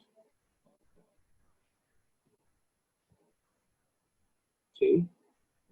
Okay. I have allowed Rajan to talk. Rajan, are you there? Yeah, hi. Yeah, Rajan, one second. Rajan, Brent, Rajan is online and he just Hi, wants Rajan. to. Hi, it was so nice listening to you. Oh, there thanks. is, there is definitely a question in the fraternity as to the wave overrides FLAC as far as the quality is concerned when you're ripping the CDs. But for a lot of us, there is an issue of metadata because the FLAC gets a better, metadata for the content. Mm-hmm. Do you see, is there a compromise in the quality when we rip as a FLAC format or a wave format? No. In fact, I would argue that FLAC is better, and here's why. Wave files are just pure digital data, just streams of ones and zeros, basically. And they are susceptible to jitter. And we've all got some idea of what that is. And yeah, the importance of jitter is debatable and everything. But when I was at Dolby, Dolby was licensing MLP technology, which is similar to FLAC. And a bunch of pioneer engineers from Japan came in and went to Dolby and said, we found that MLP improves the sound quality. And the Dolby guys were like, you're crazy. And they listened to it, and apparently it was true. This is all secondhand. I wasn't there. And they figured out it's because with FLAC and MLP and all these other things, it's packetized data. So in other words, the data is sent in packets just as it is over a network. So it's super robust. It's not subject to jitter because it's all basically, you can transmit all this stuff. It's almost like sending a set of instructions, right? On how to rebuild that audio. And so it doesn't, there is no jitter in it. All the, basically on the receiving end, whatever digital signal processor you have that's rebuilding the FLAC file, is basically taking that set of instructions and rebuilding it within the destination device. So the jitter on the line doesn't matter at all. Whereas on Wave, it's taking the live digital. I'm doing like an analog signal. That's probably a bad idea. It's doing the live digital stream straight off of the Wave file, and then it's converting that to analog, so it's susceptible to jitter in transport. So if you send Wave down a coax or toslink line or something like that, it's going to pick up jitter. Whereas if you do FLAC, it's not going to pick up jitter. So I think FLAC is superior, and I use FLAC all the time. I still store things in Waves a lot of times because then if I want to convert it to something later, I have the Wave file, and it's easy to convert Wave to anything you want to convert. So I think Wave is still really useful in a lot of cases, and I use it a lot. But I listen to FLAC. Very well put. I hope that answers the question. Yeah, thank you. Awesome. Yeah, I think there is. Rajan has another question, which is basically your positioning on demagnetizing CDs and voice coil-up speakers. Let me.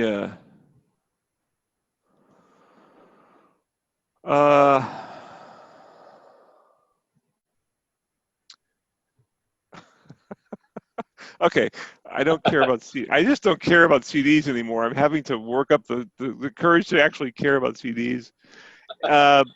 I've used what was it? That thing was the Bedini CD demagnetizer or something. There's a little box and it spun the CD on it, and it's really hard to. You know what? If people Maybe Roshan want to use, Roshan might know about this thing. He can maybe put a. If people want to use that, that's fine. And if it seems to work, that's fine. I'm very doubtful. I sure wouldn't spend a lot of money on one. But I really question it. And, honestly, I rip all my, I haven't played this. I have not played a CD in as long as I can remember. I started ripping all my stuff to Wave or FLAC. Oh, I don't know how many years ago. So I play everything off the computer anyway. So you can do it if you want to. Demagnetizing the voice coil of speakers. I've never heard of that. So I'm not sure how you would do it. With a test because with a test tone? No. No, it's not going to do anything because your speaker's already suspended in a magnetic field anyway, or your voice coil's already suspended in a magnetic field anyway. If you could somehow demagnetize it with a break-in tone or something, it's going to be promptly remagnetized. And so basically, no. If you look at all these break-in tones, by the way, it's really another topic you can go on forever about. If you look at all these break-in tones, what's the science behind any of those break-in tones? Well, there isn't any. There's none. Now, they make up things. They'll say, oh, this is better because it does something with the electrons and blah, blah, blah, blah, blah. But do they actually have measurements that show the effect, or do they have listening test results that show the effect? They do not. Now, breaking in your speaker is a good idea. You don't have to do it probably for 100 hours, but 10 hours of break-in, it'll sound better than it did out of the box probably. But so if you want to run a break-in disc on your speakers, that's fine, or you can just play music. I just play every speaker or headphone I test. I break it in with 10 hours of a recording by Airto Moreira and Flora Purim and I use that recording because it's the first one that comes up on my iPod Touch. And I put it on repeat, and it works fine. And the product's broken in after 10 hours. It's got more than enough break-in. And so no, I don't believe in. There's just so much of this stuff. Oh my God, there's one audio writer for a while who was suggesting that your products you have to keep re-breaking in your products, which is just like, right. I mean, people are just making stuff up. Yeah. That's just made up. There's no science behind that at all. Sorry. Okay, I think there's a last question, and that's basically from Mayur, and he asks, how much importance do you give to speakers, placement, cables, acoustics, in terms of a percentage, right? Okay, the transducers are always the most important. Transducers being microphones, speakers, and headphones, because turntable cartridges. Those things sound a lot different. So Rajan, are you? I think shall I mute you? Yes. Thank you so much. No problem. 1 second, Brent. Okay. Let me just mute Rajan. I think there's some background. Yeah. There you go. Yeah. You're back. Go on, Brent. So speakers are by far the most important thing. I think, honestly, they're more important than room acoustics, because there's so much of the fundamental, almost all of the fundamental sound quality of your system is coming from the speakers, and if you can prove it 1,000 times over. If you do blind tests between two speakers, anybody can hear the difference. You do blind tests between two amps, nobody can hear the difference.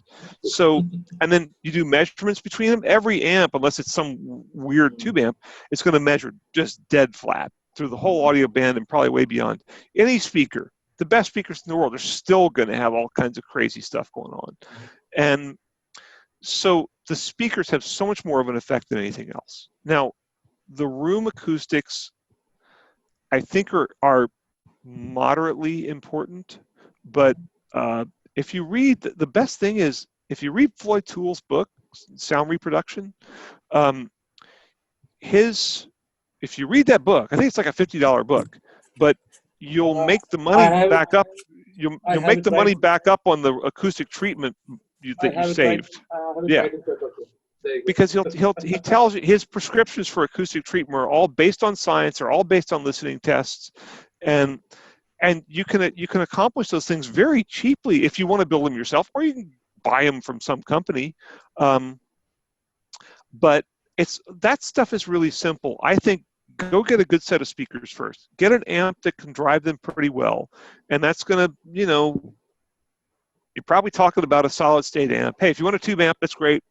I love tube amps, but for the best fidelity, you get a 100 watt channel, good, well-made solid state amp from I don't know. Do you guys have Parasound in India?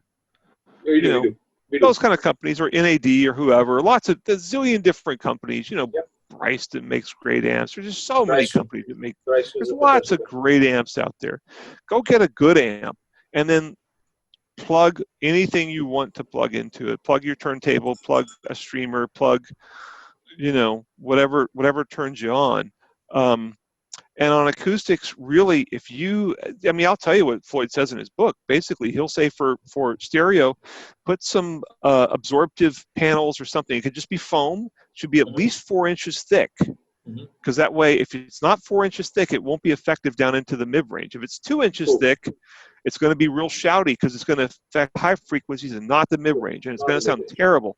But there's a lot of 2-inch thick panels out there. I don't get it.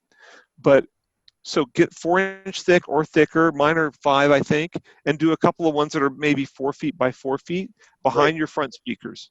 You do that, you put some, you can even use things like bookshelves full of knickknacks as your diffusers. Just get some diffusion going in the rest of the room so it bounces around, so it's not like you're hearing water echo.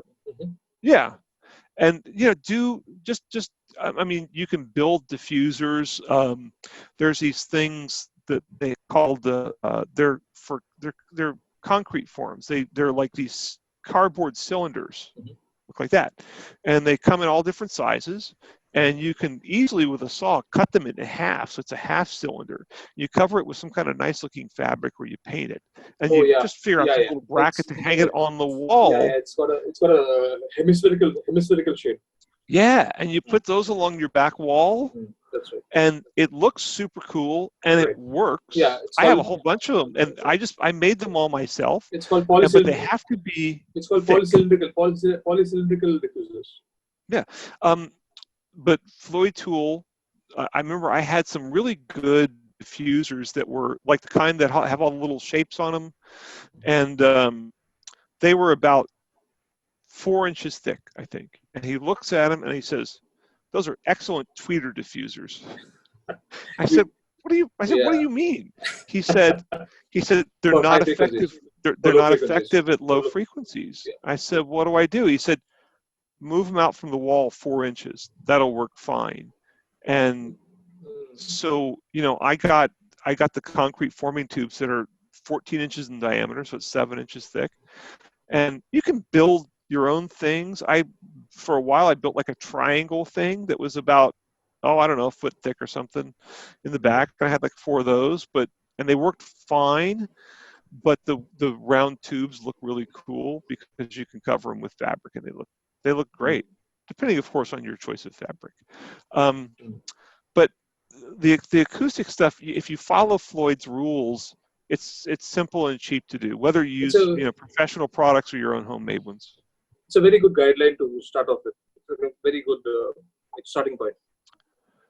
And everything else, I think, is not ultimately important. Things like cables and preamps and things like that. They'll sound maybe a little different, but they're less important, I think. But if you want to go do those things, hey, I used to have a Conrad Johnson PV2A tube preamp. I don't know who I traded that thing, and I recapped it. I had Kimber caps in it, and retubed it, and it was really a cool little product. And We I have stupidly Conrad Johnson. traded it to somebody for something. I don't even know what I traded it. I don't know who I traded it to or what they traded, but I don't remember. But I do remember that preamp. So that was stupid to get rid of. We have the distributor of Conrad Johnson in India.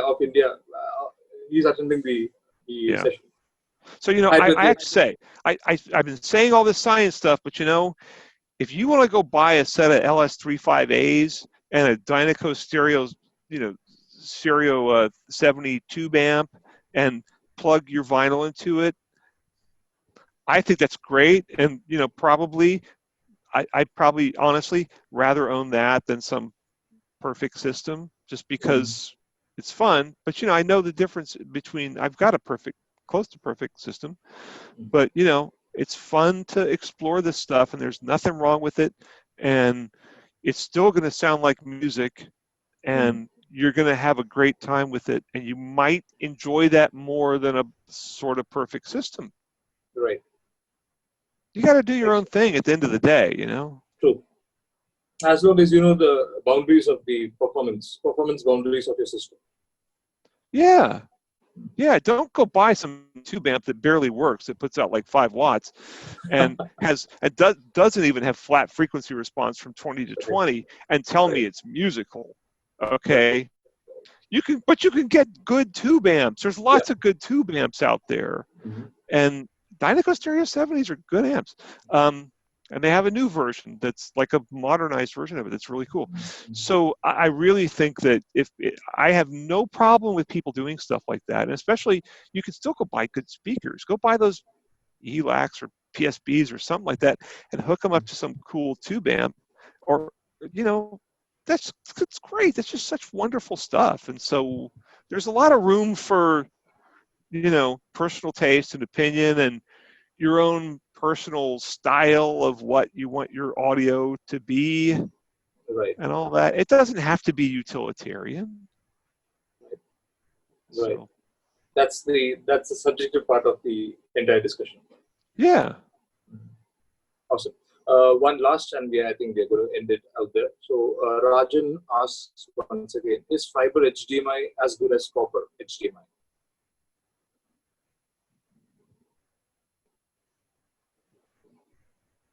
I have no idea. I'm sorry. Okay. I have no idea. That's the thing is, if I don't know what I'm talking about, I'm not going to opine on it, and I just have no idea. That's as fair as one can get. I think I will not discuss anything more than that. We'll probably take this question offline, and as and when you have an answer for that, maybe you can reply to Rajan. Yeah. I'll keep it at that. I think we are good with all the questions. I don't think anything is left unanswered. Okay, I think, and I think we have overshot our time limit by more than almost 40 minutes now. Okay, I think we should. Wow. Yeah, it was. We started off with 90 minutes as the outer boundary, and we are all of now 127 odd minutes. Yeah, it happens. The topic, I think, was quite interesting and lively. You know, you can tell I like talking about this stuff, so yeah, I have a few opinions. True. It's good to have opinions too, but at the same time, as long as you accept and you're basically willing to listen to other people's opinions also, I think it's good. Yeah. Right. I think there's someone who has mentioned one more question. Okay. Would you like to share, Rajan, again, would you like to share your near perfect system? Sure. I have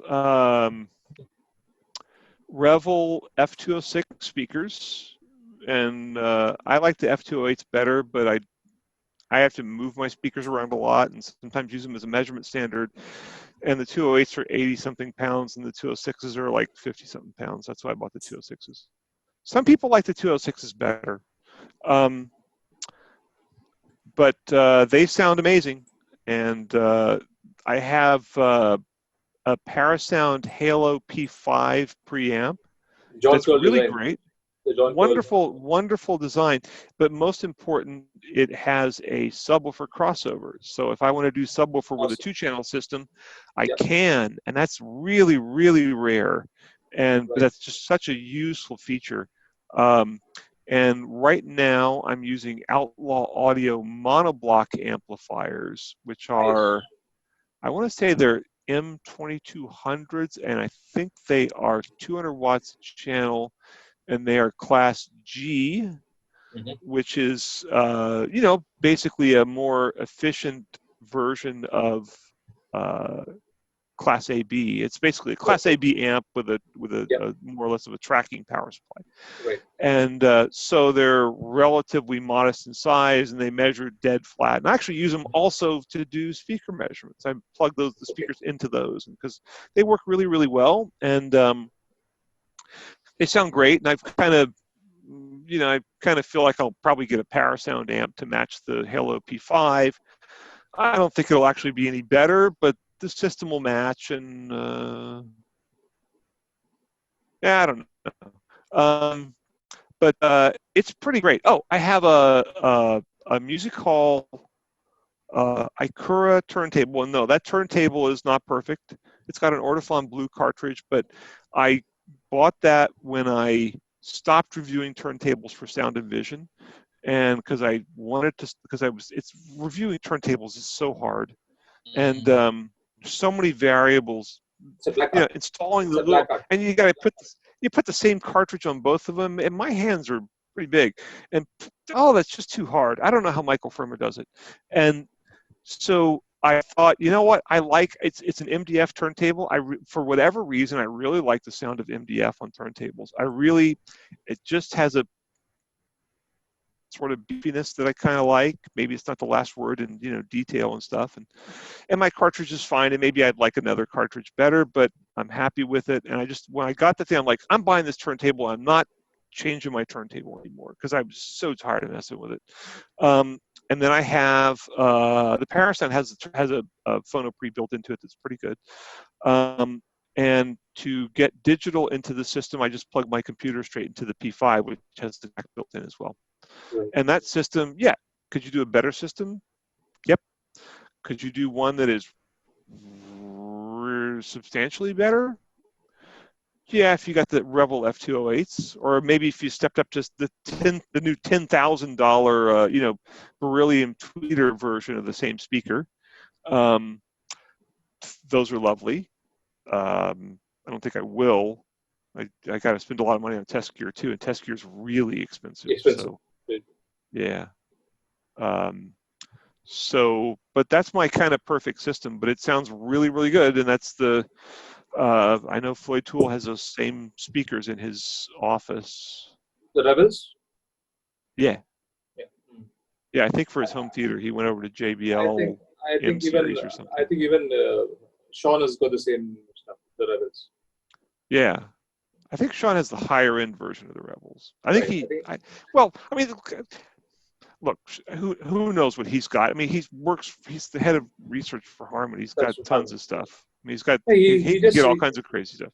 So he just recently posted his room on Facebook. I think that's where yeah. So anyway, I call it my perfect system. But the thing is, it doesn't have any serious flaws. That's why I call it my perfect system. The speakers, there's nothing I would change about the speaker's frequency response. Right. The preamp works great. The amps work great. The turntable is fine, better than fine. It's a good turntable. I really like that turntable. Would I like a $3,000 turntable or $5,000 turntable better? I might. I'll never find out because I'm happy. I just don't want to mess with it. It works.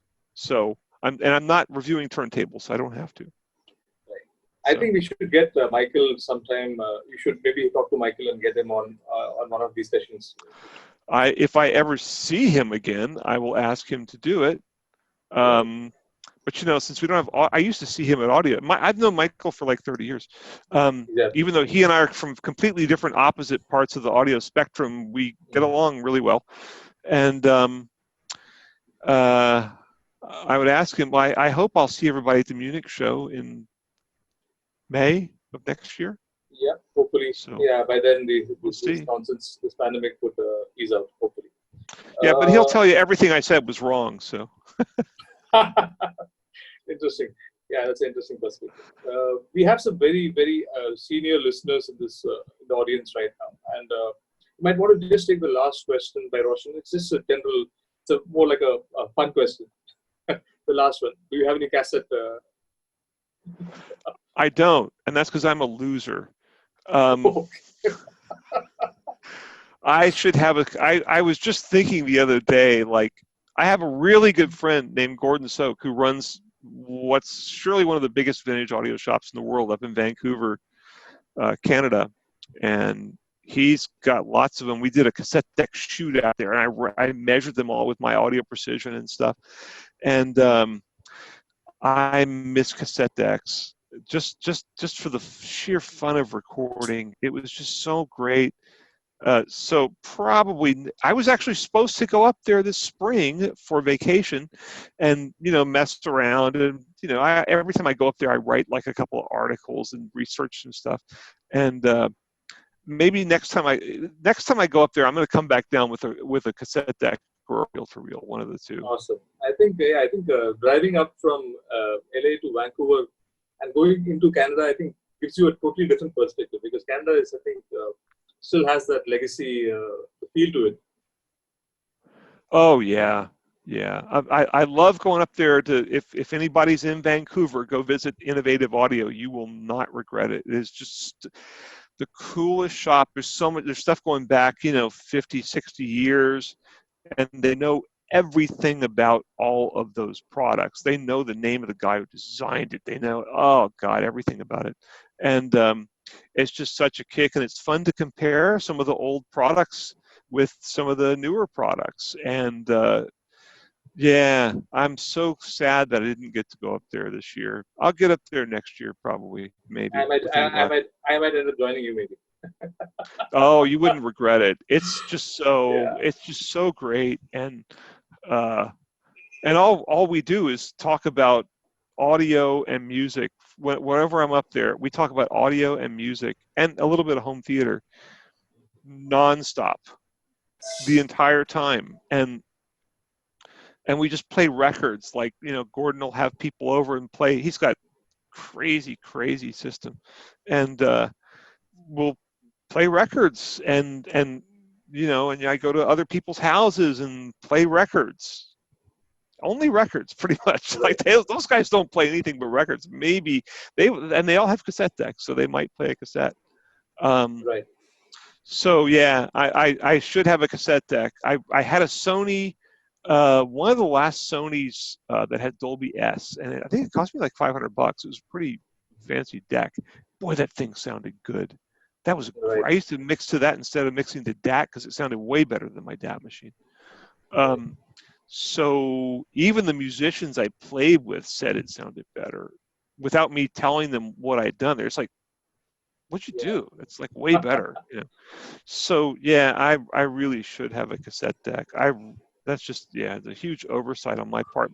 But I wouldn't go buy one off of eBay. I'm going to get one from my friend Gordon, because it'll be serviced and all the rollers and belts and everything will be fresh and new, and the thing will run for another 10 or 20 years. Easily. Yeah, so you buy stuff off eBay, you have no idea what you're getting. Absolutely. Well, I think, we have almost now reached 135 minutes. I think, I think we can continue still for another 2 hours, and still we'll be still chatting and not coming to any kind of ending. Yeah, this topic is so interesting. Yeah, but I think all good things have to come to an end. And I think what we should be doing is maybe, of course, there are plenty of topics which Brent can talk about. So we might end up having a follow-up session maybe over a period of time. So okay. So let's see how it goes, and we have some more speakers lined up in the coming sessions. So maybe we'll see how it goes along, and we'll call Brent once again maybe for a future session. Cool. I'd love to do it. Awesome. So I think, having said that, we're going to call it an end to the session. Thanks everyone for attending, and once again, thanks for your time. It's a Wednesday morning, and I understand how difficult it's to take out 2 hours from your schedule and do the session. Thanks a lot for your time. Thanks, everybody. I enjoyed it. And I must really, from the bottom of my heart, thank Brent for your time. It's close to, it's like 11:15 at night. Yeah, I still got a headphone review to write. Oh my God! So I'm not going to take any more of your time, and I think yeah, let's just go and continue with my day and our day in India, and I think you need to be heading back to your review. Yeah. And yeah, awesome. Oh boy. Okay. Well, thank you. It's been so much fun. I'm looking forward to be on again sometime. Awesome. Thanks a lot for your time, Brent, and cheers. We'll catch up soon. Bye. Okay. Bye. See you guys. Bye.